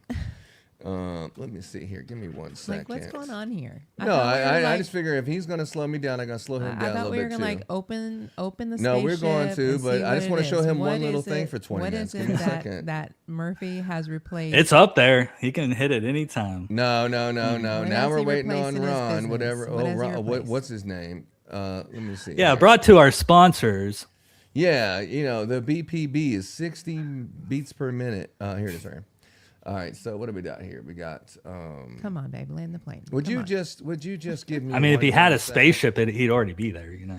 No, if I had a spaceship, I'm just looking at fastest book. Give me 1 second. Let me share this screen. Like, are you serious right now? No, just give me 1 second. I want to talk about me for a second. I want to talk about my. Yeah, this one right here, the Build a Bigger Boat. It's like 40 days and 40 nights. That's like the Christmas business, right? 40. Laura, post that. He's actually going to show it now, so people can start tuning back in. Post that on Facebook. Anyway, so build a bigger boat. The rain is coming. The story of Noah, it rained for 40 days and 40 nights, and to some people, rain looked like disaster. But the man who had prepared that same rain lifted the boat. And then this goes on to kind of say, like, about how, like, you're, like, overflowing with blessings, and it's just more than you can handle. So build a bigger boat, because the rain is definitely coming. It could be like blessings, or you could be drowning in it. And with the AI systems that you build, it's like building a bigger boat. I mean, I say it all the time. I don't know if the story of Noah is like the exact same, but the 40 days and the 40 nights of nonstop blessings coming so fast that most people can't contain it is very similar to that. And what I seen that you had was groundbreaking, and that's what I've been just kind of bugging you about. Come on, man, let me see the damn thing, man. Come on, man. But anyway, here it is right here, everybody. It's the Murphy Master Dashboard, right?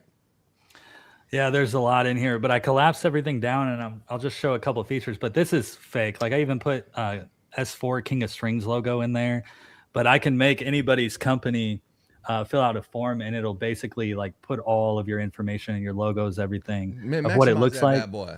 Yeah, maximize it. Let's see it. Oh yeah, I have to cut you off. There you go. But I'll show you some really cool features of kind of opens your mind of like what you can do and how it strings together, because I have a lot of stuff in here. But one of the coolest ones is when I looked at the quoting process is how to jobber line items and everything else is it's not exactly the same with Christmas. It's so many SKUs and everything else to where we build things out and then we make presets. So you can see here is like, these are just PNG files of just clip art stuff that we put in here. But what this does is this pulls this from our actual inventory in our warehouse. Mm-hmm. So again, this is fake data. None of this is real, but you with showed it is me the real stuff. Yeah, you've seen. It was like Murphy's already done like $2 million this year. I was like, man, what, dude? It's like not even June yet. What the fuck? but you can see that like how much it cost, and then there's 240 available. So when you go to design a property, you're like, well, what do we have in our warehouse? And then you can start putting it in, and eats 8, and then it puts it on there. It changes the colors. You don't have it, you can line it out. But then it gives a cost of like what it is for this wreath, like our cost or something. And so that would go into your unit cost. And so what this is you build out all these different kind of wreaths. And then once we go to build out a quote, you actually build out the project and into the areas and everything. And you can just hit these things and add these things in. So they always say the same terminology everywhere. And then that is deterministic routing, and that's grounding your knowledge there. So what really gets really cool about this stuff is we built every different kind of application. So if you see here, we even did like ribbon. So we got ornaments in there too right now, but it's like the garland, the ribbon, we did bear pole, we did even a bridge. So because we have poles on bridges, right. You have regular columns. You want to do just regular lights on the column, you can do. Also, when you increase the sections of lights, everybody knows that there's 2 mini lights on a section of garland. So if you change the colors, it'll actually restrict you to those parameters where you're not putting like 20 mini lights on a section of garland. So it keeps it grounded as much as possible. And you just build these presets. This is just a fun play area to build presets. But with this is one of the coolest ones. You can do cool things like this, like even a Santa, and it just flies around and you're like building. I mean, you just make it whatever you want. But with this we have tower trees, and when we do tower trees, these are Majestic Mountain Pine from Christmas Designers. And what happens is you can build the tower tree. So like what I don't get is like, why don't they have stuff like this on their website? And the reason why is how many branches, how much do I need to prep? And then there's 3 different branches. Each one has a different ornament type. That way, when you go around, it's yellow, green, blue, yellow, green, blue. And the way to see this is down here.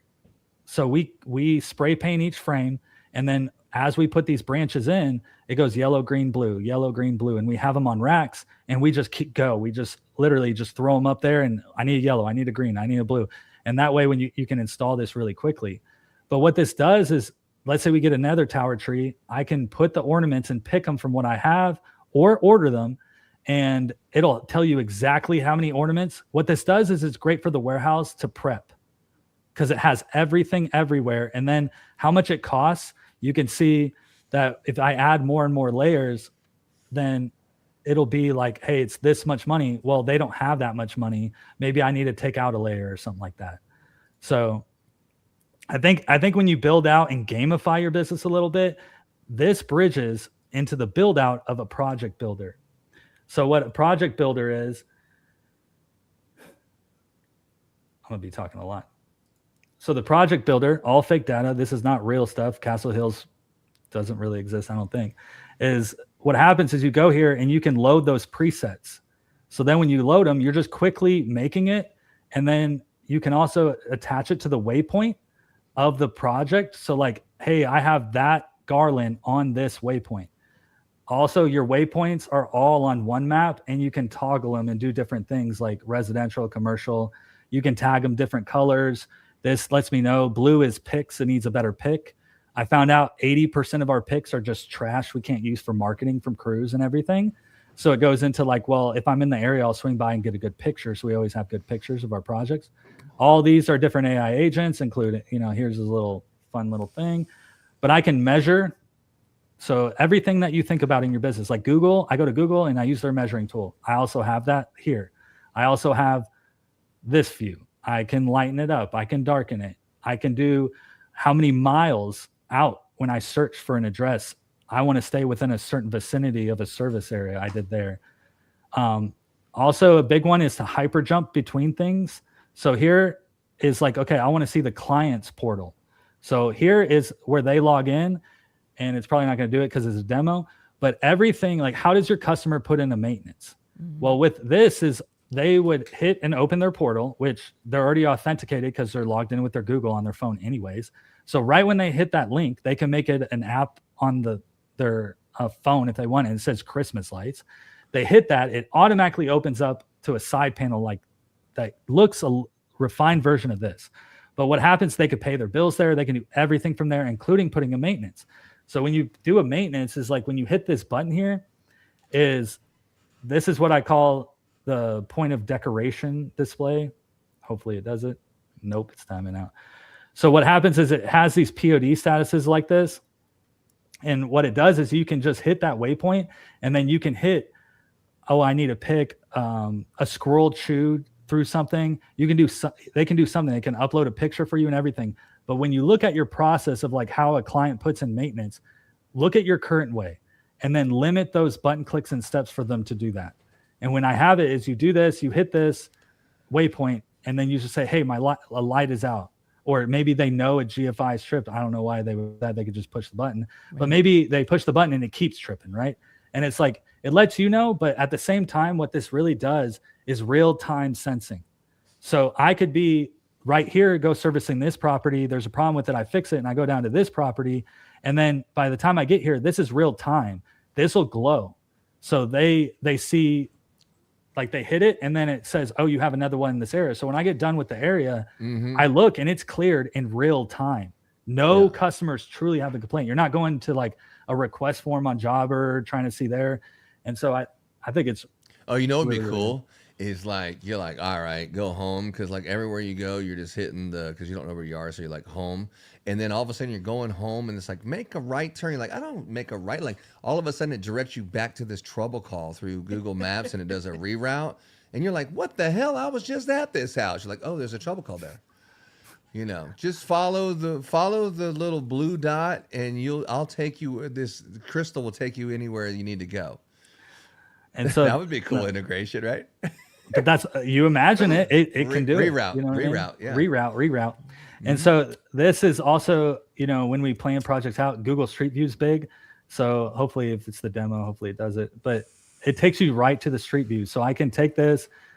Oh, it probably doesn't show it to you because I'm only sharing this screen, but it did open Google Street View, but I'm only I know sharing we were this watching one it. We were watching it. Oh, you were? Yeah. Okay. So then it takes it here and then I can just screenshot it and then I can add it as a photo to the property right here. So that way, when I hit the waypoint, it still has the photo. If I hit details, it's not doing it because probably the demo thing is when I hit into there, it shows a timeline also of the property, which is right here.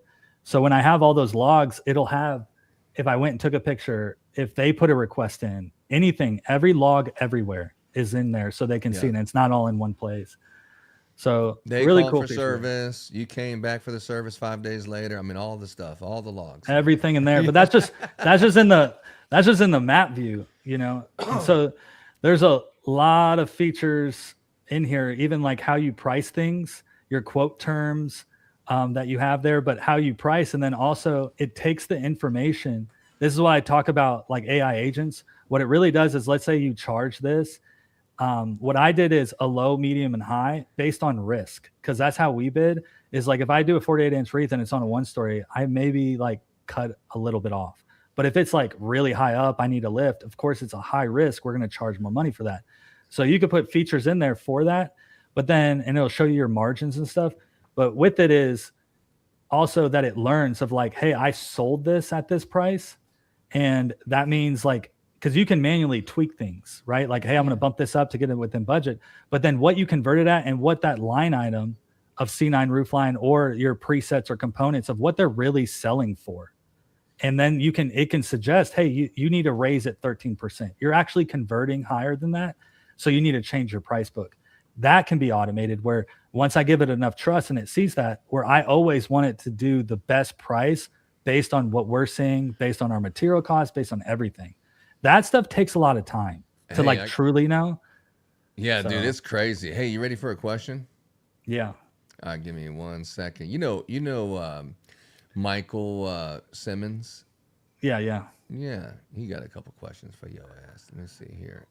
Like right now, I'm even doing radar to where it does when storms come through. It even shows the lightning strikes and everything.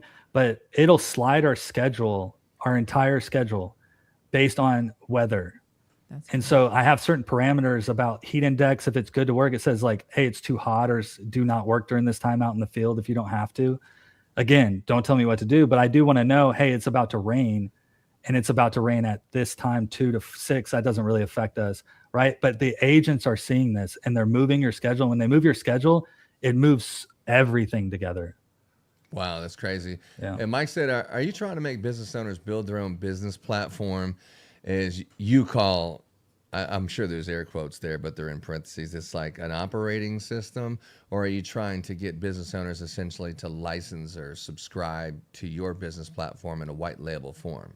Yeah, I'm not trying to do the white label thing. So like software as a service type thing, I don't see that of being value. When I look at all the market and like, I'm not trying to be a jobber, just like maybe a hyper, like this is for jobber type thing. What I would like to do, and that's why I made bizwrap.ai is to help companies along that journey to build their operating system. There's certain components and things to help speed somebody up that I think has a lot of value. Like if I've been spending 4 months on this, if I had to start over and start from the ground up, knowing what I know right now, I can maybe do it in like a month and a half, maybe. And I think that somebody would pay for that service. That's why I'm offering it, but it requires a lot of me to be involved in it. So it's not like an automated thing. That's what like software as a service type thing is everybody buys subscriptions, all this stuff. What I would like to do is work with companies that are trying to scale, hyperscale, and have the need for an operating system. Sweet. That's what I'm more focused on. You got another question too, because that first one didn't cover it all. When you reference your own database, what is your database and server platform being used? So I'll tell you the stack of just what I use is I have Versal? No, not Versal. I'm mainly on like the Google thing. So I use Firebase and Firestore. So it's uses Firebase, Firestore. And then I use Cloudflare for like my DNS records and all that type of stuff, and then I back up to GitHub on a private thing. So it's really simple as that. I boiled it down to that. But really, when you have your database, you can use Supabase. You know what I mean? You can use all these different features, but understand like what it is. Are you putting all your stuff to where you build? And I say operating system because that's what it is. It's independent from anything, anywhere. It's its own database. And I've made it to where I can see it as a human being and I can touch buttons and hit things, but it's really running through Firebase and the Firestore right there. And then Cloudflare is where I keep all my records and stuff. Wow, that's good. For DNS good knowledge. records. Yeah. Huh. Yeah. All right. Well, let's get you back. But you can use like all these other ones, but that's my stack. That's just what I choose. You can choose different ones. All right. Let's get you back in there if I can see how to do it. Okay, back to live action. So I brought up I don't know how much it'll show in here, but like with the schedule, what I mean by sliding is like I've viewed Christmas lighting as everything is stemmed around the install, and you may have like at an event, you may have like a tree lighting ceremony or something like that. You know what I mean? And with us is we do weekly wellness checks. So we check up on our commercial properties weekly. But if we do a maintenance and there's an actual problem, it should keep it spaced a week apart. So this is kind of interrupts the flow. Well, all this site visits like you have in Jobber would have to change. You know what I mean? Or you would have to be really mindful about it. Right. Even when you go to install, you have to prepare for the installation, check all this stuff, make sure it's right, stage it for the crews. So when do you do that? So in here, it shows like 2 days before we prep, then you go do the install, and then now's the clock where it's live and it starts moving. And so with it is like, let's say it rained, it would move it and it would slide it like this. And it says, oh, I'll just push it tomorrow. And if you could see all the dates, all the dates slide. So really it's like, hey, it's raining. Do you want to push this? I don't give it full throttle. Remember that trust dial that I was talking about? I don't dial that thing all the way up. And then it just goes and and I say, no, I don't want to do that. We're good on rain. You don't need a slide. Or it's saying, hey, there's a tsunami coming at you. You want to definitely move all this stuff. Then I just say, yeah, we can move it. And it moves the entire schedule just all the way across the board. It's that stuff that's why it's going to speed me up in season. But it was more than that, Laura. It was more than that. So like when he moved the schedule to this date that he's going to do it instead of the date it was on, he had like this notification that's 3 days before that goes to the warehouse saying in 3 days we're going to be doing this project, so get it all ready. That's great. And it moved them both, like the warehouse notification and the job. Shit was crazy. So you've essentially taken everything and put it into this. You never have to leave this dashboard. Even text and phone calls come through on your clients in one, even internal notes you put. it's all within here. The registry, it doesn't show it because it's not an actual client, but all the hyper like dashboard buttons go here where I can go to their employee portal, their warehouse, anything like that. This right here is a pretty simple integration, but you know how Jobber has like a phone number that is their own number? That's Twilio or whatever it's called. And you can buy that and I can get it, but I put my own number. So that way, when people text me, it comes through on this dashboard and I can control any email that comes through. Your number, not some number. If you quit Jobber, you lose the damn number. Right. It's my own number. Everything looks like I'm really talking to him. Like I'm really, and I am most of the time anyways. But emailing them back, text message, it shows like they're what it is. All that's been tested. It's been done. The one really cool thing, this was the first AI agent I built, and we call it Fireback just to get you guys' brain on like, okay, how would this work for me? Everybody says lead generation, right? And when you look at it, it's like, well, how do you target lead generation and new clients? What about attacking your old clients? What about clients that moved away? And how much money did each one do? Why did they leave? All this stuff. Well, I can do it where there's an active client, and this is on the map too, to where I can throttle up different areas of saying, okay, every active client I have, I want to do 4 miles from that waypoint outward, like a zone, right? And it's on the map as a blue circle. And what happens is I throttle up to there. It's saying that revenue that you've had in the past, like they were a client in 2023, the lifetime sales of that client, they're only 0.3 miles from your active client. That may be somebody you want to circle back to, right? Because it's a tight routes is what you want. It's a short windows. Or did they move away? We'll get rid of it. Did you contact them? It makes it a cloud emoji saying you've contacted them in there. You want to email them? Do you want to call them? It'll just, you hit these and it'll go to the inbox form and you can just start typing it up. But to see like how much money you're leaving on the table on like maybe even, because when I looked at it was your clients, you got a lead and basically it's a dead lead. They didn't give you any money. You may have quoted them, but they didn't want your service. Maybe they thought Christmas lights was $1. They couldn't afford your service. They couldn't afford it. Show ass with your minimums. Well, I mean, so with it is when you go Murphy to said he had a $10,000 minimum for residential. Can you believe that? That's awesome. That's so crazy. I can't decorate. Look at this area, dude. This is the DFW. It is massive. I can't do all these. $10,000 minimum. I can't do it. There's people with it. Or do you waste your time? Yeah, he's justified, right? He's justified. I mean, look at one 3D display. Like a deer's like $2,500 for a commercial deer. It's like what? True. So it's like 10,000 is really not that much money when you got people living in Frisco, Stonebriar, and all that kind of stuff. Yeah. So with it is I wanted to show you the block captain. Prosper. That's what Prosper's up here. The block captain, when I toggled it on, you can see that it does based on the vicinity of what the skulls and the fire. So it's saying, hey, these exist here. They were maybe clients that you had or something like that, and you should go re-engage with them. They gave you money.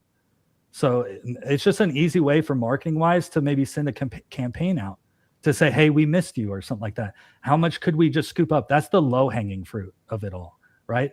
Then we have the hunt down. This is where you can go through here and you can hit hotels, all of the hotels in Fort Worth, Chick-fil-A's, venues, zoos, shopping centers. And what it does is it pulls up, it hunts it, and it's probably not going to pull too much or anything because we're in a database. We're on the demo. But basically, it'll pop open in Google all of the hotels within Fort Worth. Then you can tag those and go hunt them down, and then you can go do your hunt down. So that's why when you see these videos that I put out, those videos too, what's crazy about it is that I just asked it, hey, you as an AI agent, your functionality, the software, everything, make a prompt for a video and then send it to Google Flow and make it. And what that does, I don't prompt it anything else than that. And what that does is it thinks that that's what it's doing for me. So I don't like imagine that a wolf is above in the mountains and everything. That's what it thinks it's doing in this interface, which I think is just crazy. So when you have all these things tied together, you can kind of hunt differently inside your market, log things. I mean, Jobber just can't do this. You know what I mean? So that's why it kind of broke for me. Well, they obviously could. If you did it, they could. It's just they don't see the point of But it. how do you monetize it? That's why Michael Simmons was saying about like, do you want this as software as a service or something? I don't want to create a team and all these people and storing their data and everything else. I'd rather work through and help businesses that have a hard time. Like, where do I start with AI? If it's hard for you, maybe you get involved with an AI consultant and AI builder. Like maybe you just go to what this is opening to is other industries within the AI as like tech, right? Like if somebody can sit here on a computer, learn all this stuff, and can a Christmas light person go reach out to one of those people that don't do it and they help you? Absolutely they could, because they understand the tech side. So it's finding out what you're not good at, what maybe I don't have enough time for. Like if you think about it, Christmas in July, how much time do you really have to build a system like this and make it and put it to work? With no help, you're not going to get it done. It just, even for me, where I was at in February, as much knowledge as I knew, I couldn't have gotten it done, So I'm just extending myself a little bit. I also put up on bizrap.ai. I did I'm going to have a wait list. And what that is you can go sign up for it. And I'm thinking July 30th and 31st, putting on a 2-day workshop to kind of work through this stuff. And you could buy a ticket to that event. Whatever it is of what we charge and how many people want to be involved into it, that's what the wait list is for. I also am going to validate you to make sure that this is the right fit for you and you're not going to waste your money. Like this just goes way over your head. But there are a lot of people who are really doing this right now and kind of having a hard time doing it, to where it's like, well, where could I go to do that? And I see people going to AI summits or workshops and I'm like, what you walk away with? And they're like, I made a video. And I'm like, that does nothing for you, except you can make it just sped you up on making videos, but that's not a real, like, how do I drive growth and scale my company? So if anybody's interested in that, you can go there and sign up bizrap.ai and go book the workshop. And all it is to get on a wait list, and then I'll engage with you to see if it's a good fit for you. And if it is, then it's going to be pretty powerful. I would definitely pay even with me, I looked at, if somebody were to build this for me, I mean, easily $75,000 I would pay somebody to build this for me, because of how fast I run now, how everything is tied together. Let me see that warehouse thing. Did you get a demo for that? Yeah, I think I can hit it. So I have a 2D view of the warehouse, but then I also have a spatial view. So I don't know why that broken text is there, but with it is, these are all hotspots. And basically in our inventory management system, I can type in a thing like steaks, like yard steaks. Oops. And then it puts up on the heat map and I can hit it, and then it opens it up. And then it says, hey, you have 40 pathway light stakes that are committed to this property. Then I can hit this property. I can jump to that property. There's the card of the property. I can jump back to the warehouse. I can go to the builder. Now I can, do you see how I'm hyper jumping everywhere? Yeah. That's the spaceship side of it. And so when you can tie everything in and you can go, I don't have to hop between applications. I'm just hopping. That's what the project registry, there's all the KPI stuff. You could see, again, fake data, but your average order ticket, you could put anything up here. What needs to be prepped in the warehouse? That opens up. It has all the stuff that you need, the locations it needs, your commercial properties. This is what it looks like. If I go a little wider, it has like a double view, and then different things that you can hit here and different features. But if all these would be activated if everything was like it was online. so cool. It was like, you had this property and it had like 7 or 8 pieces or 7 or 8 different things that need to go. And it's like, you're going to need, this one is in this spot and this one is in that spot. And this other thing is over there on that spot. So like people who just started with you with low competency of how the industry works or just in general, they could just follow this easy map and find everything in the warehouse, pick, pack, ship. It's like brilliant. But I think there's only bigger companies that even have a warehouse. Most people have it in their garage or in a couple boxes by their desk. Or their client owns back it. Of their truck, that is the warehouse. Yeah. But if you have an actual warehouse, oh man, this shit is badass. Yeah, there's no good inventory management system out there for anybody. Like even when you use Fishbowl and everything else, there's no spatial view. There's none of that kind of stuff. It's kind of hard to track stuff all the time, especially if you do distribution, which we sell product. But it was like this right here is also man hours. I've been talking about profit versus man hour. What's your blended profit versus man hour? Everything gets tracked everywhere. So what happens is like this project, it's the cost, the man hours, it's saying what your profit is and then your gross is. But this is all within, once you know that and it packs that data in, then you know your crew capacity of what they can get done in a day. So then do you set them up for failure? Do you not? Here's the daily view. That's where, I don't know if it has them in here, but they log their hours in here, how many crews, how many workers, the total man hours for that day. And then what happens, that's also if you fill out an application to get hired by us, I can go pull this and I can put your documents, everything. But what's really cool that it does not have here is that gift wrap thing. And so how do I pay my people? Well, they log their hours.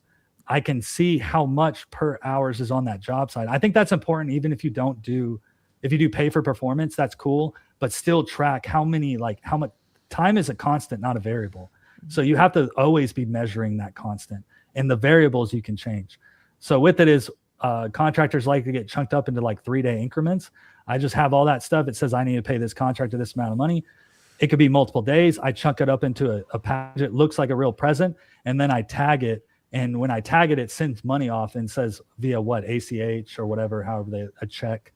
And it has the check number. And that ties into our financials that I'm currently building out. But like I said, financials is a little harder one because you have to do tax stuff. And it's just like you're like trying to replace what's it called, babe? QuickBooks is like 20. Yeah, it's so cheap and it does so much stuff that's where it's like, why would I build all that out? I can just integrate it into QuickBooks, and then that's the only toggle I'm kind of doing. A year or two to do it, then they want to. But do I want my bank accounts in the same system as this? That's where you kind of maybe do want it separate, Yeah. So this was a really cool feature, but another AI agent to keep saying, hey, your crew is not on track. Your crews are over hours. They're bleeding the clock. It'll tell me that. Yeah. You know what I mean? Someone I don't got need the to watch HOA it. president and called the police on your people's, on your immigration. Re-ing up. I mean, all this stuff is crazy. Excuse me, sir. Let me see your immigration papers. There's like, man, Joey, what's going on here? Right. But I'll put this right here and then I'll just leave it open because we've been talking is that when you go to renew contracts in a seasonal business every year, look at how Jobber does it. With this right here, I can even go in and do seasonal rollover, and I can put, hey, market everything. I want to do everybody 5% on residentials, 5%, and it changes every quote in residentials as a new quote. You never have to touch it, and it can automatically do it. I can just tell it, raise all residentials by 5% and create all new quotes. Dog, do you know how much time it takes Laura? Because she normally does it. I always say I'm going to help, but I don't do it. It takes her like a week to send 600 quotes that we did last year or something. 600. And I'm a commercial and everything. And then they're like, I want to add. A week and a half. And then you're like, hey, you forgot to say this new process that we're doing. Remember, that's why we didn't want to do it until we were 100% sure of our process. But now you done sent 100 of them out and we need to change all of them. But this one, he just pushes a button and they're all done. I love that. It's great. It's one button. That's it. And I'm trying to automate that. So a big Jobber, one, at least you got to push this and then create a duplicate and then change a few things and then you're good. Totally. But every single one. I may condense some things, but like a takedown schedule. So after you get done with the installations, what do you do? And it's like, well, all the mapping and these clients are near them and now they're part of that route. And what routes are? No. Everything everywhere. And the one thing with the recursive loop, the flywheel part of it, is that it will make it say every year you're in this area at this time, and so it creates my schedules. But then at the end of the year, it's a one button takedown schedule because it's the crew capacity of what they did at install, and then a percentage of that on takedown.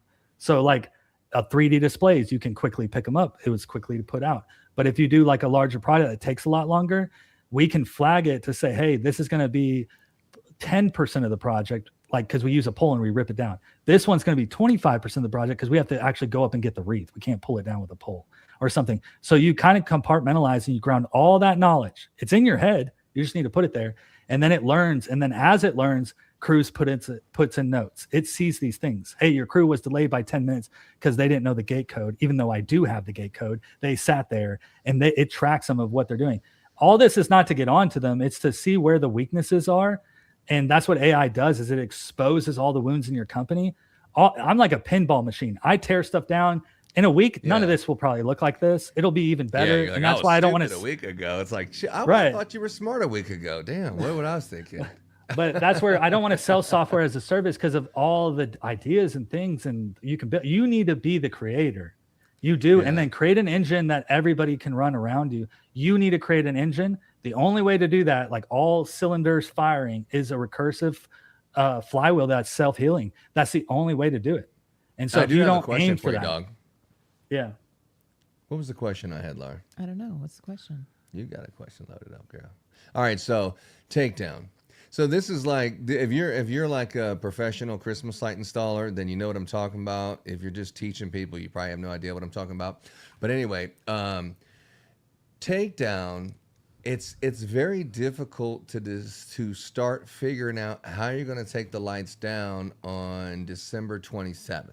You know, or December, maybe it's Christmas or December 24th or somewhere in that neighborhood between January 1st.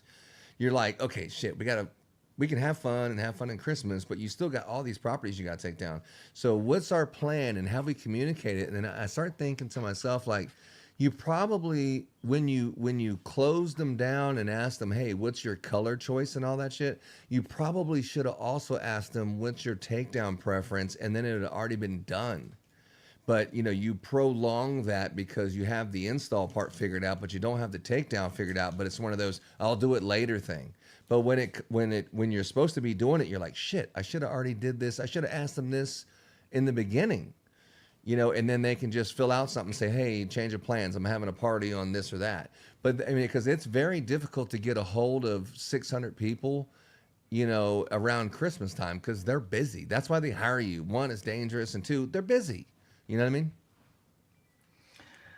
Yeah. Well, that's the friction point, right? That's what I've been saying is when you have to like, but that's what I told you before you build, you're like, what's the best one? And I'm like, it's not about the best one. It's like, you really just have to understand what it is. That's what that workshop I'm going to do is to clearly define kind of where things are. And then because you really want to progress forward, but everybody has the same friction points. Trust me, they do. It's just what's your flavor, or maybe you target the market. Like me, I try to do custom big, large displays. I love doing that. I love design. And so I try to do that. But am I going to do like your neighbor 100 feet for, you know, $300 or something, 2-story? Not going to do that in my business. I'm not that type of business now. I used to do that stuff, but we scaled to a certain point to where you needed these things. But there becomes more and more problems as you scale. And those problems, everybody's battling, whether they want to say so or not. And so those problems that you face, that's where you want to be part of a close new community, a group like this podcast. That's what I love Ron doing and coming on, is he's really trying to share some knowledge with you guys that is grounded in his head, and he's doing it in his own operating system. But how do you make your business faster? How do you not trip and fall as much as everybody else? There are really people willing to share it, like my workshop, Ron's podcast, and also everybody's focused on like marketing or supplies. And it kind of bugs me a little bit because it's such a small industry. It really is. Like, you can have more vendors. Like, what are your main vendors though? And who has the best prices? And it's kind of a small group, especially if you don't get into the niche commercial side of things. Like, I'm not doing any ornaments. I'm not doing tower trees. I'm not doing displays. I mean, look at your vendors. So with it is like, when you have all that, why are you so focused on that you're buying something you're going to save a penny or 5 cents off of a bulb, when you would want to buy it from somebody that can back their warranty? You can get product at a decent price, but you need it quick. What if it's not quick? I would pay more money if it wasn't quick. But imagine booking that project, and then the person you buy your lights from, and it's like, oh, it's UPS. You know how FedEx and UPS are, but really, they really just didn't get it on the truck, and it's still sitting in their warehouse because they don't have good systems. So that's what comes into what I think the next level will be, is everybody will start building systems and everything, but you'll provide where the human part of it will be involved a lot more with the customer. They'll see a lot more of your business to help them more, as much as they want. It's a throttle. So if they really want to be the Chatty Cathy's or something like that, and they have $20,000, that's 100, fine. Talk my head off for an hour. You know what I mean? But I can't do that. I can't talk your head off because I got to be over here. Well, you don't necessarily. So that's a friction point, right?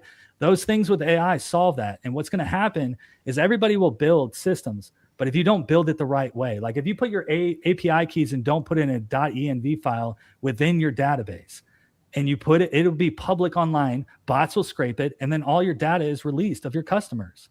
You had a data leak. right? It can get dangerous, that aspect. That's what the workshop and stuff is about, is how to step appropriately with it. So what I say with that is when you go to build AI and everything else is how far do you want to take it? And if you want to do the operating system and everything else, there will be people who do it the right way and people who do it the wrong way. What do you think is going to happen when your clients get data leaks or the operating system isn't working towards them? It's not favoring them. They're not going to trust your company. So that's what the big thing behind it is if you use AI, you still have to, you're supposed to become more trusted, not less trusted. And it could go the opposite way. It could be a slippery slope there.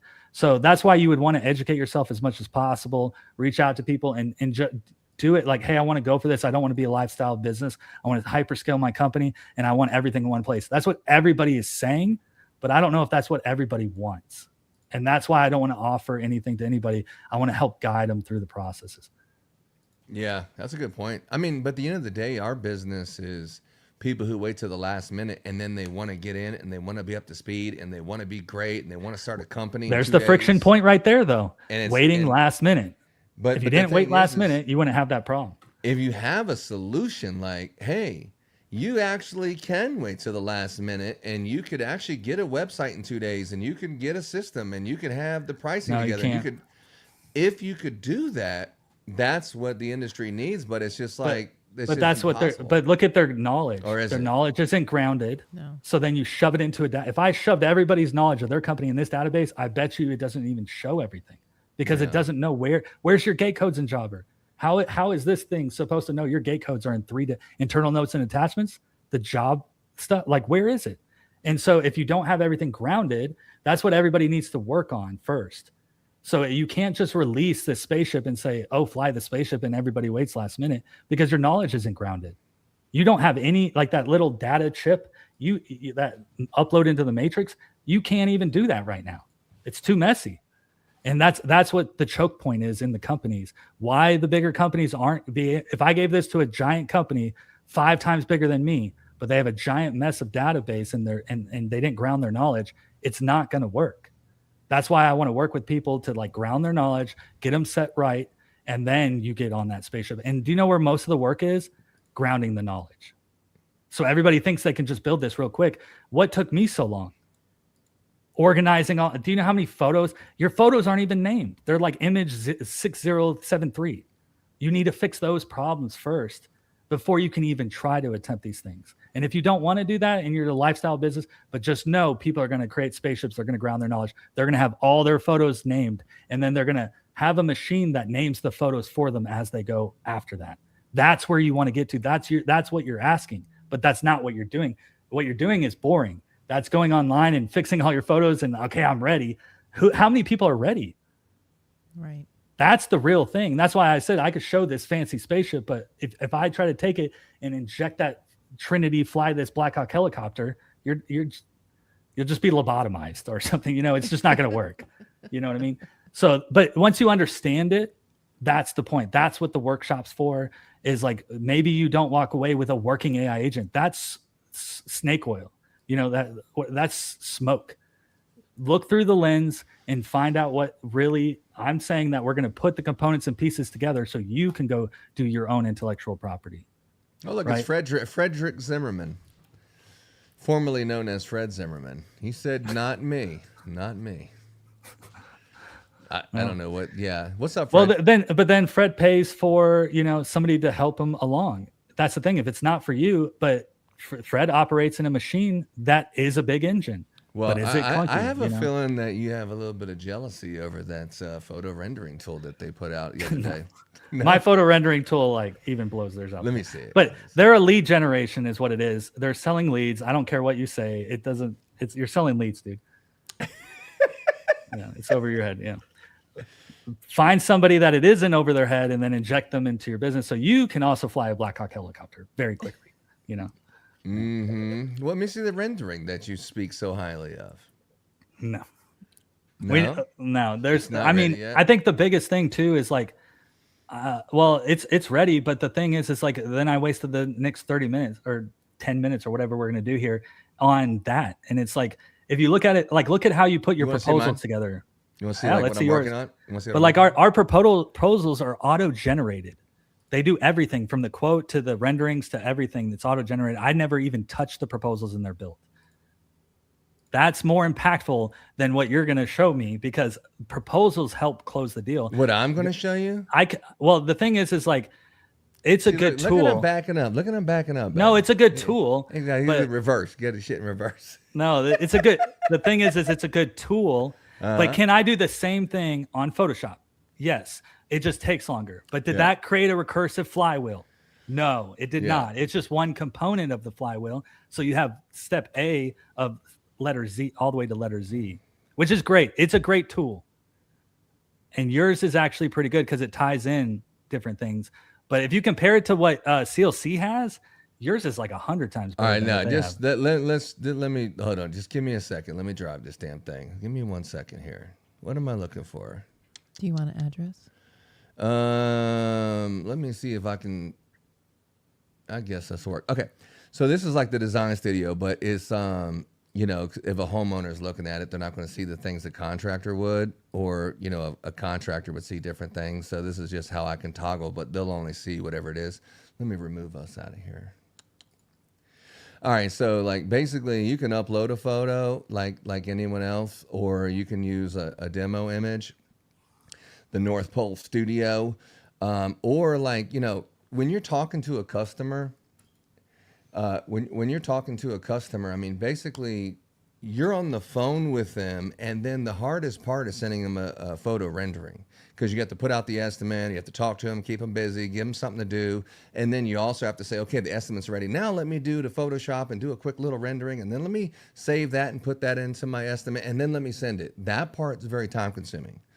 And one of the hardest parts is they start adding more stuff. You're living on the rendering. So basically, you know, if you put your the customer's name, phone number, email address. The email is so important because as soon as you give them the email address, you automatically need to verify the email address, and they come back to you and say, yes, I've seen it.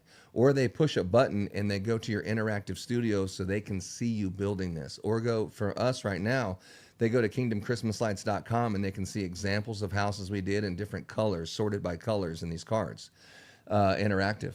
But anyway, so in this design studio that you see right here, so you can start off with this one, or if you go to, like, say, I'm going to do a Google Street View, most of the time it would go to another window and get a street view, but it has to happen inside of this. So what's the address, Laura? Let's do 20711 20711 Morgan Pasture Lane. Where's this at? Tomball. Oh, right there. So see, it automatically pops up. That's something that Jobber does. That's kind of cool. And so you're inside your design studio, and you're moving it inside your design studio. That's important, that you're not in a different screen. And then is this it? It's the one behind you. Okay. So then you're like, okay, so this is it, and I have it sized correctly inside the screen. Boom. Use this view. Start decorating. Get on the C9 lighting, and then what the fuck happened here? Anyway, then you can start decorating like this. Okay. So let me take you to something right here. Let me get out of this, and I'll show you this one right here. So if I'm on this one, basically as soon as you get in there, this is for the homeowner view. So let me go to this, because the homeowner view, you put the zip code so you can see the contractors in your area if you're not in our area. But on a contractor view, basically all you need to do is just draw a box around the door, and that's going to give you the scale. Boom. So now that you're there, you can do your C9s. I'm just going to walk you through something super cool. So this is coming up. Boom, boom, boom, boom. Let's go this one. Let's go up here. Boom, boom, boom. There. And then let's come in here for roof line. And then I'll come over here, and then up here, here, and then up here, and then drag it down like this. And then here. Okay. So this is the roof line right here. You can look at the nighttime mode. You can make the adjustments on some things. If I was on here, like, you can see all the designs are all connected together. It'll show you the connections for permanent lighting. Like if I want to do permanent lighting, I can just go to permanent lighting and switch it to permanent lighting. And then obviously this one is the size of the bulbs needs to be bigger, and the spacing needs to be more spread out, and it needs to be, I'm still building this one, but like I say, it needs to be a little faster. Go back to Christmas. But look, you can You can put like permanent lighting on there, and it'll say every time you started and stop, you need a connection and a jump, and it'll break down the materials that you need this power box, and you need these sections and all this kind of stuff, and this is how many feet, which is cool. But moving back over here, you just switch right back to C9s. And then so if I did like, well, I'm just doing it really fast, but I said like single garages are 26 feet and double garages are 32 feet. These are exact things. So I would do like this one. And then I would do like another single garage. Let me pop this one in there really quick. And then let's do an archway real fast. A small archway or 2-story archway. It's 27 feet or 46 feet. It's just, when you know your craft, this is what it is. And then you're like that. And then if you're going like, say mini lights, you know, you can do branch wraps. So like branch wrap, let's say we're going to wrap this tree. I can do this in pure white and these in red. Or you can do one red branch, one green branch, and then you just do them all, and then you save it as one tree and how many strands. So say we're going to do about 32 strands, and I'll just go like this. So we'll come up here, and then I'll do this one, this one, this one, and this one. If I want to click on edit and click this one and just make it a little bit wider in the column like that, boom. And then this one you'll say, for the mini lights, you just add this, where the fuck was that? Add the tree. But the thing, and then say greenery, if I'm looking for, this is the 60-inch wreath or the mixed noble. I mean, these are not some fucking bullshit picture of a wreath. This is the actual product on Shopify. So a 60-inch wreath, you want a canvas bow. What the hell happened here? If you want a canvas bow, man, what the fuck? It was fine. It was just fine a few minutes ago, but I'm sitting here messing with it. Anyway, like this. So if I add this one, or like if I add the lit bow, LED lit. Damn, what the fuck? All right. So anyway, I messed that up. Anyway, let's just say this is right. So you can change it. Like if you want red, or if you want red and pure white in the wreath, or whatever you want, it'll put those colors in there, and then you can add the wreath. And see, on night mode, most people have their greenery. Like when you're on day mode, it looks green, but then when you go to night mode, it's just like this bright green thing that doesn't shade with it. Let me move this a little bit glow, a little bit more mini light size so we can see that in the density. All right. So just take it like that, and then you can just go ahead and make you another one right over here, and then put that bad boy right there. All right. This is my first time showing anybody this. So when you go to night mode, it actually looks like that at night. And then you say, you know what, I just kind of like these.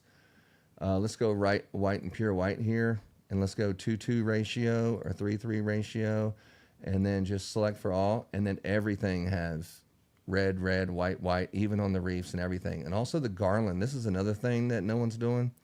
So if I go to garland, like you can just go like this and draw a line, and then boom, it makes the garland right there. Not some 9-foot section that you have to keep doing little pieces and all this other bullshit.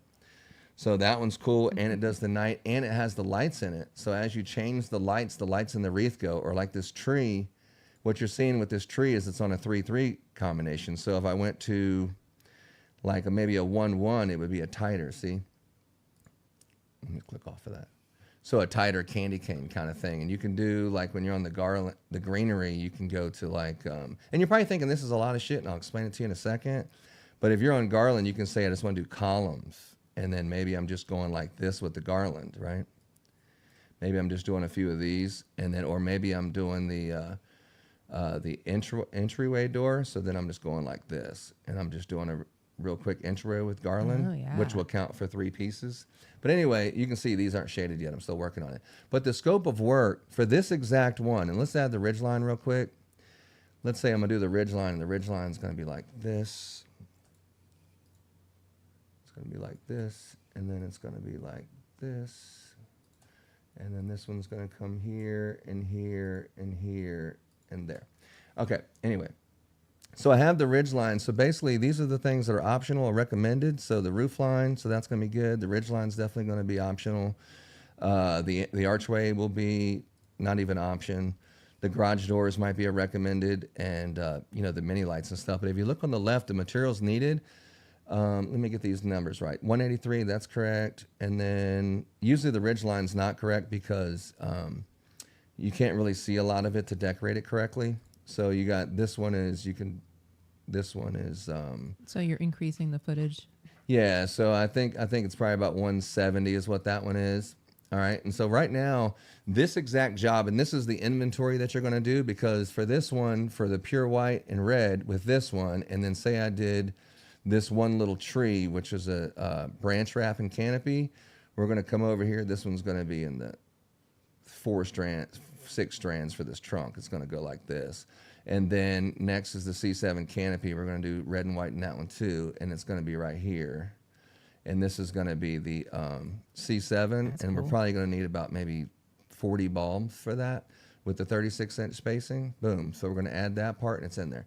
So if you come down here to your scope of work, this exact project right here is going to take you 204 red bulbs, 202 pure white bulbs, 447 feet of socket wire. It's got the clips, how many you need, how many ridge clips you need, the hot glue sticks you need, how many red strands of lights you need, how many pure white, the C7 canopy, how many bulbs you need, how many garland, how many lights that go into the garlands only factored, or if you want, you have warm white wreaths. If you want pure white and red, you got to add 2 pure white and 2 red mini lights to count for what they need for that garland or for that wreath or whatever. But it has what kind of this and that, 2 the mixed noble 60-inch wreaths, and what kind of bows you need. It has the whole material list. And this one right here is for the estimate. So when you send it to the customer, you have an interactive estimate where the customer can change the colors. I'm sitting here working on this one, but the customer can sit here and they can change the colors themselves on the estimate. They can take off the options and say, oh, okay, what if I take these wreaths off? Oh, that changes the price to $4,000, but if I add the wreaths, oh, it looks like that. Or you know what? I don't really need the I don't know what the fuck that is. But anyway, I don't really need this garland stuff that they were talking about. I definitely don't need that. But no. I need that tree. $750. I need that. These garage doors, it doesn't look right, that one. And then I'd maybe add the window. So you can see the options, and then it breaks down in a full estimate like you would see in Jobber with the Google reviews and the whole thing. So that's really cool. Let me back up real quick. Oh, you guys didn't see that. Oh, I'm sorry. Y'all didn't see that. I'm sorry. Are you still there? We're here. Yeah. So yeah, this one you can actually now we can see it. You can actually change the customer can actually change the colors, or they can decide what options that they want onto their estimate. Without this tree or with the tree, which is $925. But if you want it or don't want it, or if you want to change the colors, because the problem in our industry, So this is the client view that you're showing right here. Well, this is the beginning of the estimate. But the problem in our industry is you do a photo rendering, and that's not what the customer approved. What's going on with this? That's not what the customer approved. They actually approved, without the garage or without something. So you're sending this rendering out to a homeowner, and the homeowner, they didn't approve that stuff. And the installers, you're like, hey, can you read English? It says not to do the archway. They didn't approve it, but the image has the archway, so they do it. So this one, whatever they approve, that's the rendering you see, which is Major League. But moving back to this, can y'all see this? I can see the... Okay, we're on the scope of work. So if you come down here, if you just want to buy this stuff, you can come down here and just get like a cost preview. And this is going to tell you that this is your true cost based on case price, individual units. And this is going to cost you $2,875 to buy, just true cost. I mean, if you buy it, you have to buy case packs and stuff, but this breaks it all down. And then if you want to look at your inventory, it shows you all your inventory of what you currently have, what you've sold, what you still need. You can export the photos. You can do a bunch of other stuff. But if you want to actually buy this, let me see the, the generate link is how a customer becomes a homeowner profile for you, and they can see their estimate as you're working on it. Okay. But if you do and it also shows you some featured vendors, but where's my part where I do the Shopify job? Can you export that list out? Yeah. As like a CSV file? It carries with the homeowner. So like, as Homeboy was assigned the job, this is what the materials that are needed. And then when he's done, if you gave him, 5,000 bulbs, he should have this many left, this many glue sticks left, this many ridge clips left. I don't need to say, hey, Jose, how many red bulbs do you have? Because I have this job and I want to send it to you, but I need to know, do you have enough red to do the job? You already know all this shit. You already know exactly what he has. And because it's taken from his inventory as it goes and comes. And where's my? Let's see here. The materials. Okay, scope. Shop materials. No, that's not it. Okay, let's It's see down here. further, isn't it? I think so. It's You showed me this last show night. branded estimate, export, view material Did you cost. move the button? It's down here. Export, copy package, design. Are you kidding me? It's not here? I showed Laura yesterday. I should have Yeah, never. last night. Yeah. You had a Here's where you button. export the package right here. No, it was like, hold on, what's going on here? Where's the? Oh, it's because the contractor doesn't buy the materials, the homeowner does. I'm sorry. That's what's going on. So the homeowner would actually preview the estimate or view the material kit. So the material kit will break down at what you need. So if you like say I need all this shit, or I already got like C7 bulbs, or let's leave this off or whatever. But if you just want to add it to the cart, what do you think's going to happen then? What's going to happen? Show me. So right now you're in the cart, all this shit right here. You don't need like a package. Like I'm gonna buy a package and it's a 150-foot package and the only variable is just the color bulbs. It's like this one is every single product in Shopify you can put in there. You can have an interactive estimate to see exactly what's going on, and every single product that I decorated with, anything that you need is in the cart, push checkout, it's on the way. Okay? So you might have like a Photoshop rendering or something like that, but you ain't got nothing like this shit. This does everything for you. What am I doing? I can't even see what the hell's going on here. It's just a blank screen. Where am I at? Am I even still on? Are we live? Yeah, we're still live. Yeah. 2 hours and 10 minutes. Still Oh, there. okay. Here we go. Here we go. Is it not sharing it? Is that what It's happened? not sharing. Anyway, You got AI brain, dude. dude. Okay. Anyway, He gets out on The- Sunday for a couple hours. the and point I'm trying. Where's to his make- collar and leash so he don't run away? Yeah. Where's his shot collar? In his cattle muzzle. prod. Cattle prod. So anyway, the point is, it's an interactive experience for the customer. Once you separate, this is the garage and this is this and this costs that. Having an interactive one that you can change the rendering and actually see what it looks like on your house is key. Being able to tell you all the materials that you have, all the materials that you need. Most small companies could never keep up with inventory because you're like, I gave him a case and he sold, this many bulbs. So that's the only thing I can really count. So I guess he should have around 200. Like there's no way to keep up with it. This right here keeps up with every single clip, every single bulb. It's interactive. You could buy exactly what you need. All a la carte. See, and then, See, from what I'm seeing from it too, is like when a new guy comes in, and like I said, inventory management. When you look at the inventory management system, it's clunky, it's hard. They don't really integrate with a lot of things, and they don't do it very well. And so what you're doing from the design I need design, I need supplies, and I need tracking with inventory, like internally, right? That's why I was like, well, does it upload can you export a CSV file of your order? Or something, just a quick button, you can easily add that, right? But it's like if I had that, I could also plug it into any other system to keep track of it. And it says this client, this is what it's at. So when you go into like my inventory management system and I got all these components all over and you get a bigger warehouse, it's kind of like, but where's that grounded knowledge?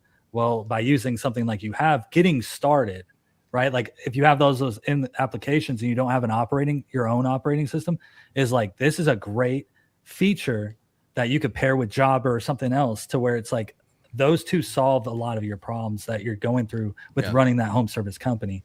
So that's what I like when you showed it to me, was it's not just that, but it plugs them into like people in your area. Like it is robust, and there's nothing really truthfully doing it that well that I've seen yet, except yours. Well, what's interesting is once you see the directory, like right now, there's 40,900 zip codes in the United States, lower 48. I don't care what zip code you're in, I've already got where you'll have at least 3 recommendations for a service and which one I think is the best already right now. And not even one person has been allowed to even get in there. I have actual real companies and real data and real. Am I on there? I'm a real company. You're actually not on there. I looked in the directory. I finally looked at it the other day, and I said, I'm like a Does speakeasy. anybody know like Joe Murray? I think Joey Murphy, maybe it's Joseph. I'm not sure what it is. And then it was like, no, never heard of him. He must be nobody out there. I'm a speakeasy of the Christmas lighting. Is it? Yeah, it's a secret door. What's your password? Yeah, exactly. What's your API token key? No, what's the special knock? I need the special knock. What's this? Yeah. It's a Christmas song. But that's what I'm building, bro. It's like when you get on the phone with the customer, if you design it with like roof, and then you design it with the roof, and then this, and then the tree, and if you design it the right way, it creates the estimate. It can create the estimate while the customer is looking at this the customer facing side of the screen that you're decorating. They could see it while they're on the phone with you. You know, and then you're like, this is what it is, and then here's the estimate, and here's what it costs, and then they can approve what options, and they can show their husband or wife or whatever, and it's all right there. And once they approve it, you know exactly the materials you need for the last 35 jobs you did. How many reefs did you sell? You got 20 jobs on the schedule right now. It's October 15th or whatever for a smaller company. You have 25 jobs on there. How much does all that shit total? How many clips do you need for every single job you've already sold? How many wreaths have you already? Most people it's 0 because they don't do it. But how many wreaths have you sold? Because if you give the customer the opportunity to add a wreath, they're going to add a wreath. So this is already connected where you just push a button and you buy it and it's on the way. Too easy. What do I have now and what do I still need? If you have nothing perfect, push this button and give you everything you need. It'll round it up to case pack, whatever you want, and it'll just send you everything you need with a click of a button. I mean, and that right there is how you run a Christmas business. So you're making the sales process a little easier for the contractors. Then you're piecing together the supply component. You're bridging a communication gap with the client. Well, I'm just solving my problems. I'm solving my. But that's the best. Look at what I'm doing. I'm solving my problems, you know. But then it comes into where this, like I said, is we all have the same problem. So then people are like, I want that thing, and it's like, well, now you're somebody who goes and achieves it. Who's going to do that? Full-time Christmas light people that have enough capacity and space as a Christmas owner. Not, oh, I'm full-time Christmas, but I own another company. I'm talking, can you block off 3 months of your time and dedicate to this? 4. And it's like, but can you go to that extent to build something like this and go into that territory? That's how many people can do that, you know? And I find it very where it's like you're kind of setting the industry standards because you're going deeper and deeper because you're the only one committed to like doing it in the nation almost. Maybe there's some other people like the speakeasy people, right, that are doing it. But they're not doing it.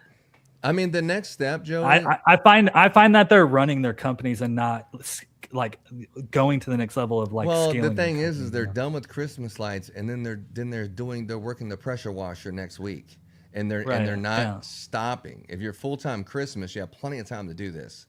But if you're not full-time Christmas, you don't have any time to do this because it takes way too long to do it. It takes 3-4 months of your life, 16 hours a day to even get halfway there sometimes, especially when you're first starting. So it's going to be really a tough one. Or if you hire someone that doesn't know shit about Christmas, they're not going to do it. You know, I think something like the next phase of the design studio is the second angle. Like, you know, you have the house and then you have the gate. So you have, create another image that goes onto to the estimate. So we have your front gate that can't be seen in the picture. And then we have your house. So then when you say, okay, the gate, and then you want this on the gate and this wreath and this, it'll be another picture. And these 3 pictures is what's on this full estimate. So, I mean, that's the other thing that hasn't been figured out because it's even that commercial 3D renderings would solve that. 3D models.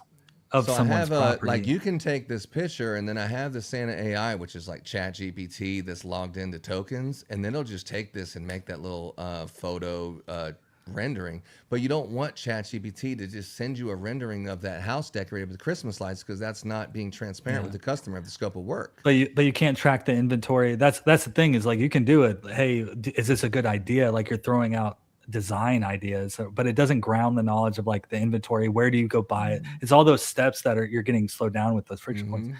But that's what I was saying. That gate thing is when right now everybody's screenshotting. When does it become 3D rendering of properties? Like how my view is, my spatial awareness thing is you're actually decorating and it looks like that video that you like of the truck taking the picture and stuff.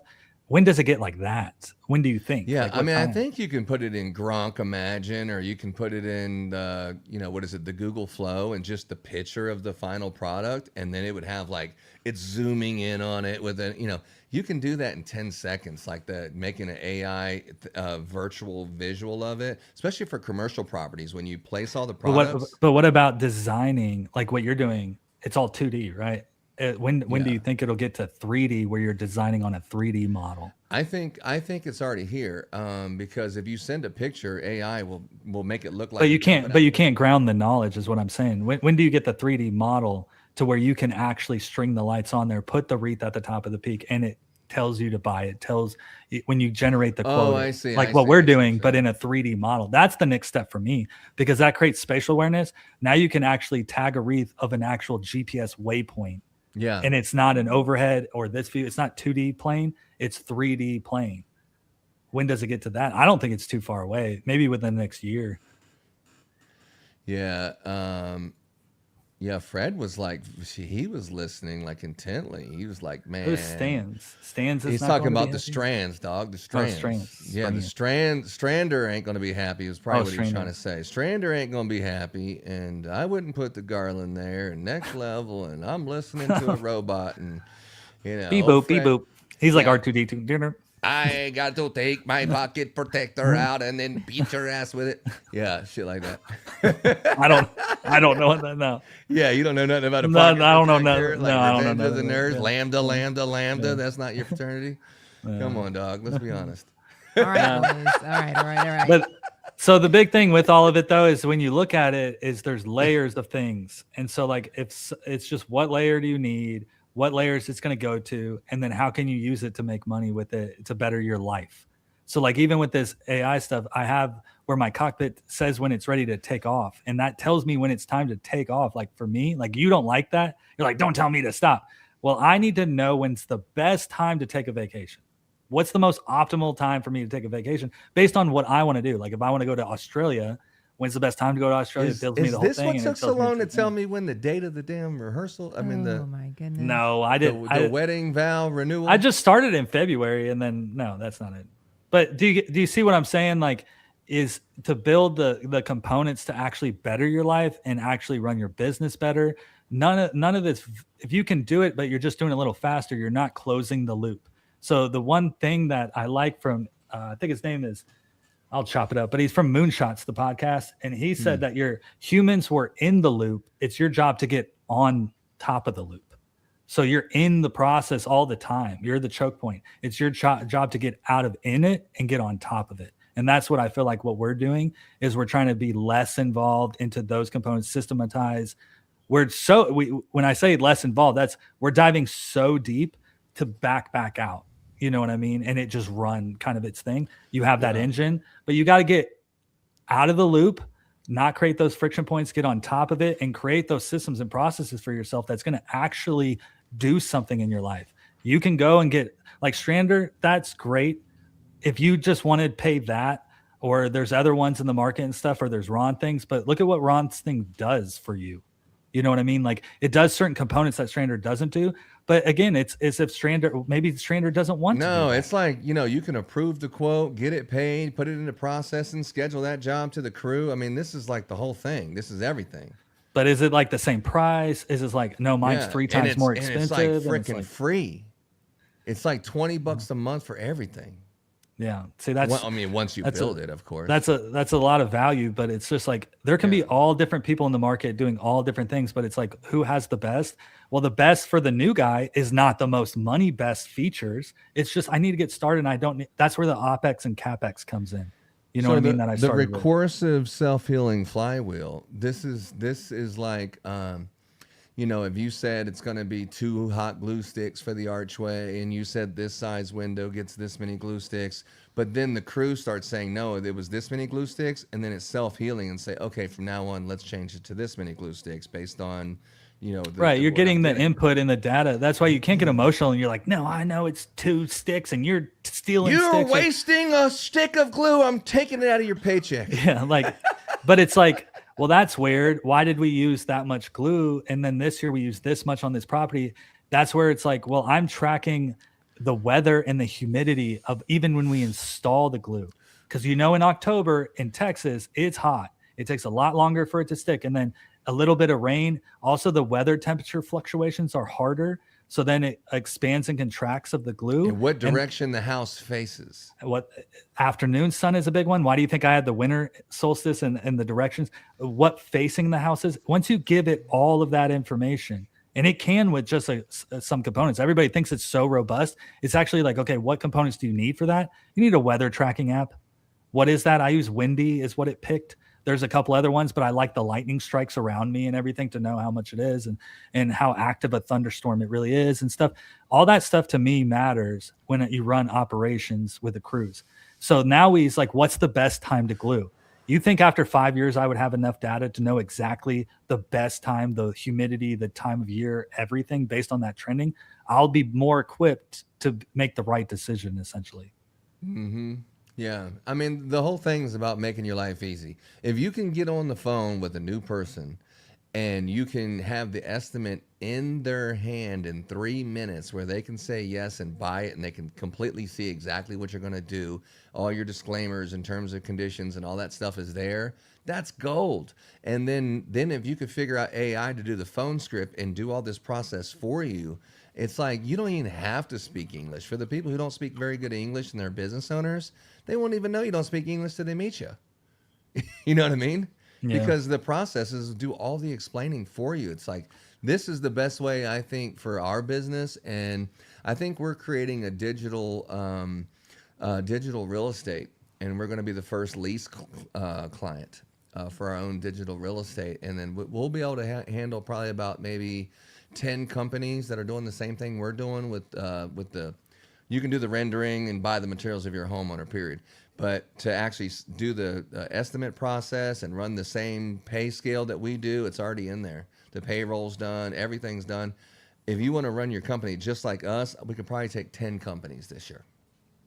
Yeah. For the growth that we're at now. See, that's the flagship model, like Murphy Christmas Lighting is the flagship model of the Crystal operating system. So it's being tested through how big we are. But again, you open the wounds of a size of my company. But what if it's like a $50 million company of Christmas lights? I'm not that big at all. So like when you go to $50 million, there's other problems. There's more variables that can happen where maybe once every 10 years it happens for you. It's once every year it's something weird happens for them. So with the operating system I built, it's like that's where you would want to run that engine through a big machine to try to see what those problems kind of are. But it's like, well, the flagship model of Kingdom Christmas, like you're like, I built it for myself, but that's the model that's being tested through currently. And when you run through and they're like, well, you're bigger than me and everything. With that, it's just you've had more time and data and experience. Like what I'm thinking about the glue, probably the new guy's like, what is this guy talking about? I am kind of scared to glue now, and it's like, no, you just need to kind of understand it. And that's what I don't want everybody to sell everybody with all this stuff is that, and I see online is like, if you can explain exactly what you built and the purpose behind it, then the intention and my goal will be met. But these other guys that are like, oh, I'm late to the game and I want something right now, you're bound to fail just on those two things. When do you ever do those two things and you can execute things 100% in business? Why are you just going to be handed a silver platter or a spaceship and you get in the cockpit and you're like, what's all these controls? You don't know how to fly it. You know what I mean? That's why you do process, go to trainings, go listen to people, take these things to heart because, and understand what people are trying to tell you. Like when they're trying to sell you something, I had one the other day of a property management company wanted me to pay $10,000. And I says, how many open bids on your property management company are there right now? Can you tell me that number? Because that's essentially what you're selling me. And he said, no. And I said, so you're selling me something that I'm buying and you can't tell me the result. You'll just take my money. And then if I get zero, like there could be 0 contracts open and I pay you that to you. And you're like, thanks for your money. So once you identify what what people are selling you, and everybody has a service, like what I'm saying with my service or Ron's saying with his service, we're just trying to help push it along and help somebody help scale their company. It's a B2B empowerment business. That's what it is. We're not trying to sell you something, take your money. We're actually trying to provide something to you that you can run with your company. Like, because in our platform, like when you sign in under your company profile, you can set how much you charge per foot and how much you charge per strand of mini lights and how much you charge per wreath. And then when you do the design studio, it'll just do the equation based on how much you charge a foot. So if you want to be Jason Guyman and charge $23 a foot, you just put that in there, and then you just, it'll tell you that this is the price based on that much per foot or whatever. So, I mean, it has all that in there already, but I'm not done with it, as you could see, but it's getting pretty damn close for the design studio. It's close enough to show you that it works and it's awesome. And then when I see it go through the inventory about what I have and what I need and all that, and it's like, I mean, if you have a company where you have, like, right now, how many 60-inch reefs do we currently have right now? Exact number, Laura. Exactly, right? You know what I'm saying? So you say, what I say, what it's more. But that's a friction point that you've identified. Is it more or less than 70? Is it more or less than 70? More than 70. So it's more than 70. Okay, so at the end of the season, we'll probably have all of those 70, 60-inch reefs gone. Okay, and then how many lit bows do we have right now that are not brand new? They're just from previous years, and they didn't fucking lose the damn plug-in and the cord that goes to it or some shit, How many lit bows do we have, and how many beautiful canvas bows that are cleared to say I can put this on a customer's house again? How many is it? Right. So when you're selling it like this, it says you sold this many canvas bows and this many wreaths, but this is what you have.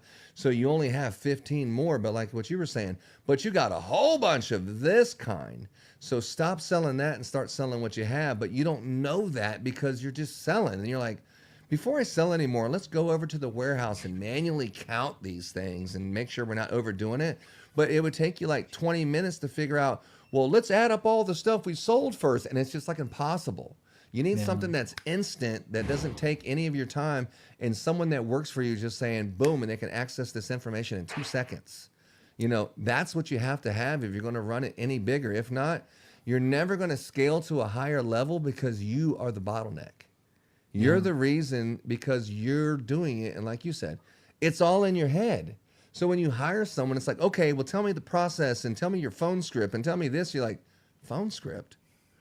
My process? Just meet me tomorrow and I'll figure it out tonight, And then your chat GPT and how to do the form that they're going to sign tomorrow, right? I mean, that's how you do it. Well, the thing is, that's where... No, you're 100% right, and that's where it becomes the labor hours of like assistants or VAs or anything. All that gets cost is money, and now if you use AI properly, it can be done like very cheap now. Like I can get that report done with $1, and it would have took $200 of the payroll all day. And so with that is grounding, and it's still not accurate. Right, but that's where now AI has it. People to say, hey, Betty or whatever her name is, today what I want you to do is I just want you to go through the warehouse and inventory everything. You can't trust it, and they're going to write it down on a piece of paper. It's going to be worthless. Right, it's too much. You can't. They're creating mess. $500 to tell me what my inventory is. Right. That's anything you write down is decentralized. So what you need to do is take a picture of that and upload it digitally, because then that would maybe make it more centralized. And you could say like your source of truth is the Google Drive or something like that. But even then, what capacity can you do in the Google Drive? Even as powerful as Google is and everything, you can't do everything in there. That's why I got away from it and I put everything in my database. But just like you, is if they could, maybe they see something and they use you for their supplies, but they were to export their CSV, they can manipulate that data a certain way, maybe with a certain report they want. So it's even using your stuff, and then hey, why should you go with this? Why can you trust this software and everything? Because it hits all the components. And then if it gets real messy, at least I have a CSV file that I can upload into AI, and it can make and judge how many wreaths did I buy this year. Maybe Ron's thing is like not doing what I want it to do, but what Ron's thing is doing is grounding the knowledge for you as you operate. So like you said, as the new guys come in, I'm too late. I want it now. I need to ground my knowledge. That is a really good way to do design, supplies, customer, ground your knowledge. All of them get hit. Website. And I haven't found a program like that in hiring. Like literally, I could meet you today and you could sit through my class, and the whole entire class is not teaching you how to do anything except for use this system. And then, of course, you need to learn handle and knowledge to see if you can actually do the damn thing and get on the roof or whatever. But But you could have a website, which is a business listing that looks like a website. Your customers are there and have no idea they're even on ChristmasContractor.com. They're on your stuff like Jobber. They just see your branded stuff. They don't even realize they're there.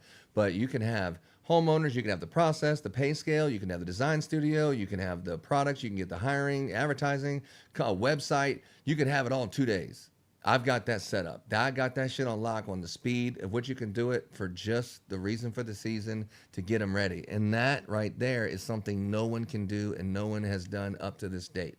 And that's what this is built to do. And that's what I look at as the season at Christmas is coming, right? And so once you've built an engine that can help a lot of people, you're providing a service for something, you're also providing other things for them.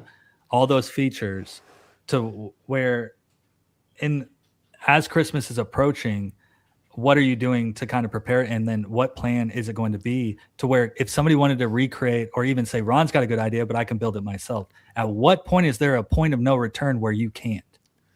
When is that going to happen? We're there now. And it's like, well, if it took me 4 months to do what I do, what's 4 months from now? October? Oh man, you're just too late. You know what I mean? Maybe you might get there, maybe. And you would have to have the next 4 months blocked off. Can you do that? Yeah. And that's where it goes, okay, I need help. I really need help because if you don't hit it this season, it's a whole nother year. Christmas is that one little block of time is a whole year lapsed to where you can't capitalize on it again. So do you want this stuff this year? 100% you do. And you can get it, but maybe you may have to pay for a class or try to get some system and pay for it just so you can get caught up to like the recent times because you're just behind. And that's what you need to tell yourself and stop thinking that, hey, I'm doing the best thing. Sometimes you're not, and you need a little help to get caught up. That's what training and stuff is for. I want to, all the little hiccups and everything these guys have done. They've ran through they've tripped and fallen 1,000 times. They've took the time to take 4 months to do this. How could it speed me up by 30 days? How much is 30 days to me? That's why I said, if somebody were to build this for me, I'd be throwing money at them. Because it's everything. If you have 50 estimates to do, how fast can you do them? If you talk to someone, what do you say? If you're Laura, a second. No, I don't know. If you're Ron, I don't know. Yeah, but the thing is if you're anybody, you can do it in 5 minutes.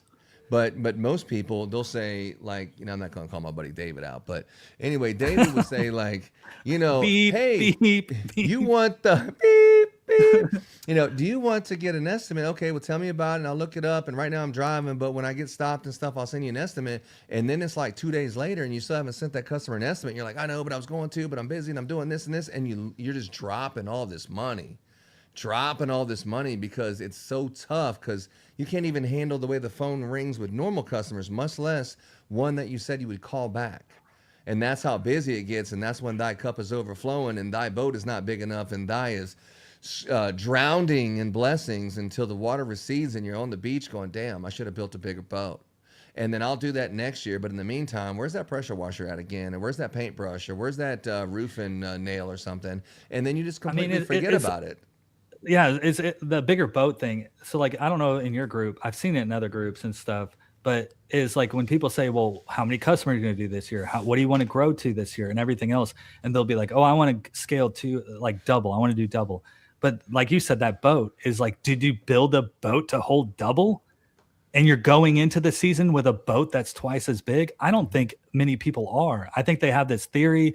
They get new relationships, maybe with a vendor, get a little bit lower pricing, but you don't fix the operational side at all. You want your bank and then you end up running into double. Brick walls. Yeah.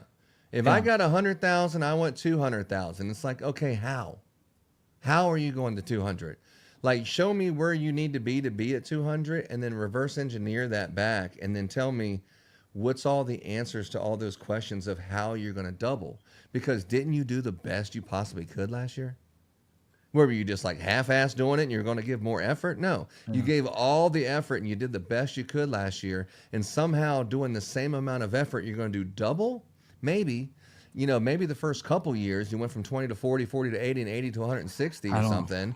But you hit different problems, different friction points, different, like even prepping and how are you going to prep all this stuff? And you have to change how you prep. It's like, everybody has different theories. Like look online, have AI scrape the internet or whatever. And you'll see all these different things of how people prep. I prep a certain way, other people, but what's operationally fast? Is anybody putting out YouTube videos of if I put it in a trash can or if I do a willable tote or I do it and I do 100 feet? Is anybody doing like real science engineering experiments on like what works, what doesn't work? No. Joey Murphy. I don't see any of that. Joey I don't see Murphy, anybody doing that. He's got the spray bottle of water, and he's saying what trips and what makes things trip. A stream of water, just a mist of water, and what makes the voltage to the point it trips the breaker for moisture and stuff like that. Murphy's broke all this down to an exact science. But like fog is can impact things. Like I hate fog. We don't get much here in Texas, but when it does happen, there are certain things that can happen to lights, and it's weird. Different product failures and everything with fog because it's droplets in the air, and then the IP rating is like, I thought you were IP68 rated or something, or you were molded construction on the mini light, and for some reason it's failing. That comes from like just doing it through time in weird situations in different climates, just like Florida. Doing Christmas lights in Florida is different than doing Christmas lights in Texas, than Colorado or Utah. Similar. New York, even space to store things is different. Like it's different everywhere. So you have to look at like, okay, in this application, what functionality do I use? Do I want to do, like a lot of guys don't have trailers. We have trailers. And then they're like, we can't get guys to drive trailers. That's a friction point. So then you have Sprinter vans or you got this. But if you do large scale commercial decor, how are you transporting this stuff? Yeah, old U-Hauls. Box trucks or old U-Hauls and stuff. And it's like, are you going to rent that? Are you going to buy it? When do you buy it? It's like there's so many variables of different businesses everywhere. So that's why understanding what it really is that you're trying to achieve, and then what tools do you need? Like Ron, you have a tool and everything. Dude. It's like, this can make you faster. This can make you more money. This can make you better, or just give you more time. How many times, Laura, I know you guys prep for food in the season and stuff, like you're preparing for the storm. We do the same thing, right? Because I don't have enough time.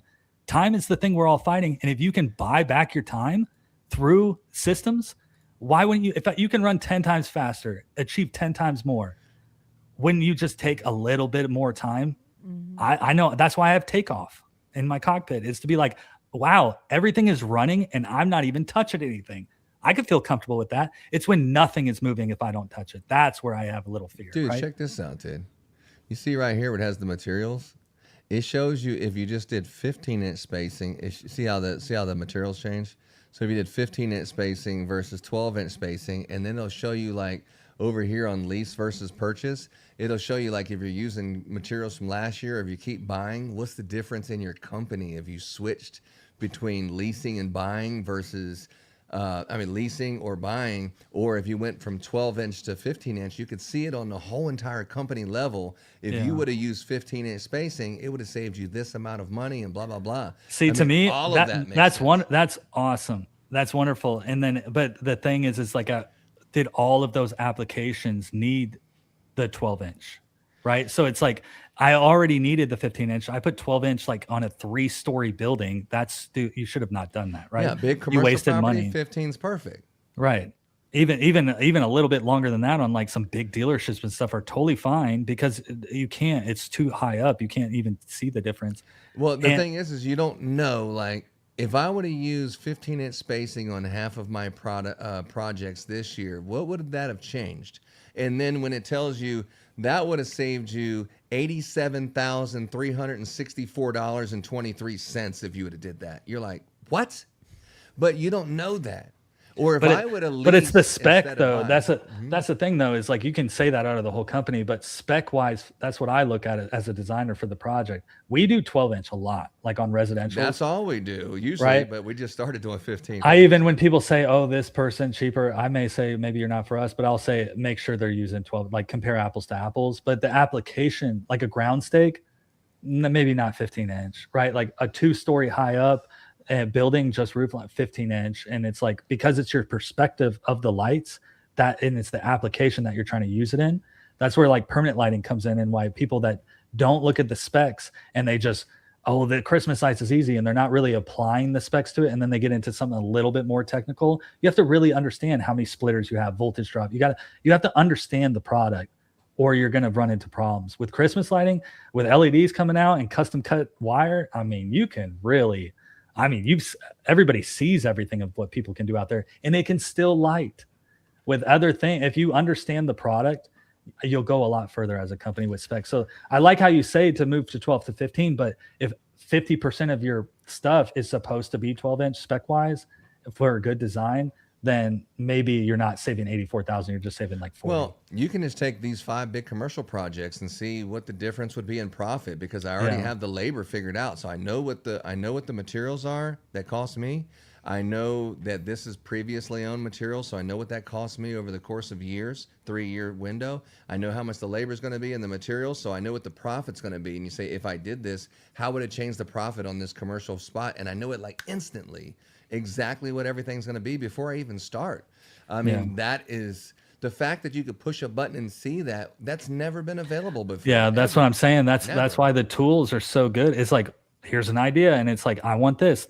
I mean, can people reach out to you and ask, hey, I want this feature. I love what you're doing, Ron, but can you make sure this feature's in it? I really would want it. Is there like a customer feedback thing that you can do? I think it's a beta team. It's a beta team, but because you're getting through it. But you can only tell that to someone who's actually the one who's building it. Yeah, like me, I had to call Matt and say, Matt, damn it. I'll say, hey, I need you to add the 2-2 and the 3-3 ratio on Strander. And he's like, man, no one's asking for that. And I'm like, then I called him, hey, man, you're going to do this shit. And then he did it. I said, I didn't say your name. I said, I've seen somebody on the line and did it like, he's like, it's just too much work and this and that. And I'm like, he did it like in 5 minutes. Okay. And then he had it like the next day or 3 days later, because he's the one that does it. And since I'm the one that does it, I don't know what's going to happen in season. I'm sure I'll be busy, but in the off season, absolutely. I think right now with a couple command prompts, the way I have it set up now, that I could probably do it while doing other things easy. Yeah, I code from my phone right now. So like, but it is like you want your computer screens and you want to, you have to test it. It's not just like fast fix and then it breaks something. That's what coding is. So everybody's like, oh, it doesn't work or something. That's all you're doing all day is breaking things, coding, and breaking down more walls, building. You're architecting, and sometimes you have to demolition when you are in construction, right? And that's just the way it is. So when people understand that too, their approach is a little bit better as far as like, this is what I want, this is how long it's going to take. And that's what I think when I was saying earlier about people is, do you have enough time to do this? And then you need to reflect on that now. So you can be like, okay, I don't have enough time. I really need some help. I should sign up some for trainings, because when it comes to like end of September or something like that, and you're trying to do it, it's not going to happen. You don't have even enough time to affect change. You know what? Enjoy your summer, dog. Enjoy your summer. Don't even worry about it. Don't worry about getting ready for your business and all that. Don't worry about none of that. You know what I mean? All you got to do is just come to the 2026 ChristmasContractor.com season kickoff. I'm going to teach you my system, and I'll get you plugged into it, and you'll be operating just like us in a matter of a day or two. Okay. And that's all you got to do. Just relax. Enjoy the summer. Dude, relax. Don't sit there and try to build your own shit. Don't worry about that. Just let your buddy Ron do it, because you're going to mess it up and waste a bunch of time anyway. Okay. I got to be honest with you. There's so much truth to it. But you're also condescending a little bit. But we all know that everybody's going to wait. And we all know that there are some people who can't do it. But Ron's just saying, screw it. No, what I'm saying is, dude, I tried to build the directory like 4 times and wasted like a month of time. And it just turned out to be a turd. And I just deleted it, like a month worth of work. It can be discouraging Previously. Yeah. And this stuff is a commitment. If you ain't trying to put in 16-hour days and all that kind of stuff, the Christmas business really ain't for you. It's just an extra side hustle. But if you're really going to do it, I mean, the coding, you really need to know what the hell you're talking about, and you have to dedicate such a huge portion of your life to do it. I just think that you're never going to get to the point where you can actually use it. Like, you could make like a little form that makes things easy, but how are you accepting the credit cards into your little process? How are you doing this? That's what I mean. Like, well, damn, that's another month full of this and that and this and that. Yeah. You're never going to get to the point where you got it. So you might as well just say, how much is your system in comparison to the 8 that I'm using currently? And you say, well, based on the 8 that you're using currently, it's like a fraction of the cost. Well, it's twice as better. It's what's a tech stack to operate your company. And then if you can, like with Ron's thing, is you could probably eliminate 2 or 3 of those things, and it's less money. And do I want to build that time? I don't even have enough time to build it. So when you look at your tech stack and then what kind of company you want to be, and then refining it and getting ready for the season, that's what you need to really look at. And so when Ron's saying don't do anything, like I got you, this is kind of like, well, what features do you want in your company? What kind of company you want to be? And does Ron solve a lot of them? If that's the case, then he's part of your tech stack. Yeah. I mean, just at the end of the day, it's like no one, it's not, if it was already available, I would have it. The fact that it's not available is the reason why I created it. The same with the Kingdom Clip, the same with anything. If it was available, I would use it. I would just buy it because that's what I need. But since it's not out there, you have to invent it. Yeah. And that's what it is. But it was just like that. This guy called me with this phone answering system yesterday, and you heard the story. But he's like, "Oh, well, I got this answering service, and it'll answer for you, and it'll tell you how to do the Christmas. You just got to tell me like what you want it to say and your process and all that." And it's like, why would I tell you the whole entire process of exactly how to do it the most efficiently and then pay you $500 a month? You should pay me for that information. I'm not paying you. Are you serious? I'll just do it myself. And I got it halfway done. Yeah. Okay. And then like a day and a half. Yeah, I think humans should be pretty heavily involved in the client communication still. There's some things like automated things, quotes, but to be honest with you, if you automate all this stuff, where are you going to place yourself? That's another question you have to ask yourself. I'm kind of knowing where I need to be, but is everybody wants to automate the whole speaking to customer things and leads? And it's like, what's your lead conversion? Why are you scooping up so many like bad market leads? If I got like 5,000 calls in the Christmas light season, I'd look at my approach of why I'm getting all the trash, right? Is like, I want to target good customers. I want my brand. That's the other thing. Do you just have I'm scooping leads and you have a bad brand? People gravitate to brands and people, right? So it's like, I want to put my brand out there more. I need to put me as a person out there more. And I don't want 5,000 leads because I'm wasting my time. If my conversion rate, when you look at your conversion rate, there's good and bad parts of high conversion and low conversion. If you get 5,000 leads, you're probably going to have a low conversion rate. That's bad. And if you have high conversion rate, that means there's not enough leads. So there's like a sweet spot to it, and branding on top of the clients that you get, because they can waste their time designing things and everything else. And if it only converts at like 5%, there's a problem there. You need to stop what you're doing, stop designing. You're like, I need to design more so we can get more clients. And you're chasing 5%. Try to chase more of like 25, 30% or something like that. You're only wasting your time, not all the time. It's that streamline. It's like, oh, you have your own lights from Home Depot, but you want to, it's like, okay, boom, let me hit a button and transfer it to Dave Merle because he does that kind of stuff. He loves it. He specializes in Home Depot lights. And then like we give his number. We give his number out every time. Like so in your directory, is he labeled as a install box store lights? Yeah, exactly. The retail lights. Yeah, so we have like a little toggle, like, are you hiring? Do you install customer provided lights that are commercial grade, and then that way, if you bought a kit from me, you install it, or do you provide client owned lights that were from a box store? So if you are like, there's plenty of people who do, and we love them. I mean, I have a list of about 6 or 7 that I know for sure.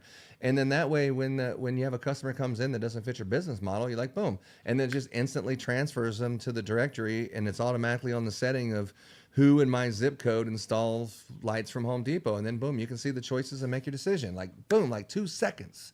Like you filter in, filter out, filter in, filter out. It's a web of running your business, and you can filter through 5,000 clients like sand going through your fingers. Like boom, it's done.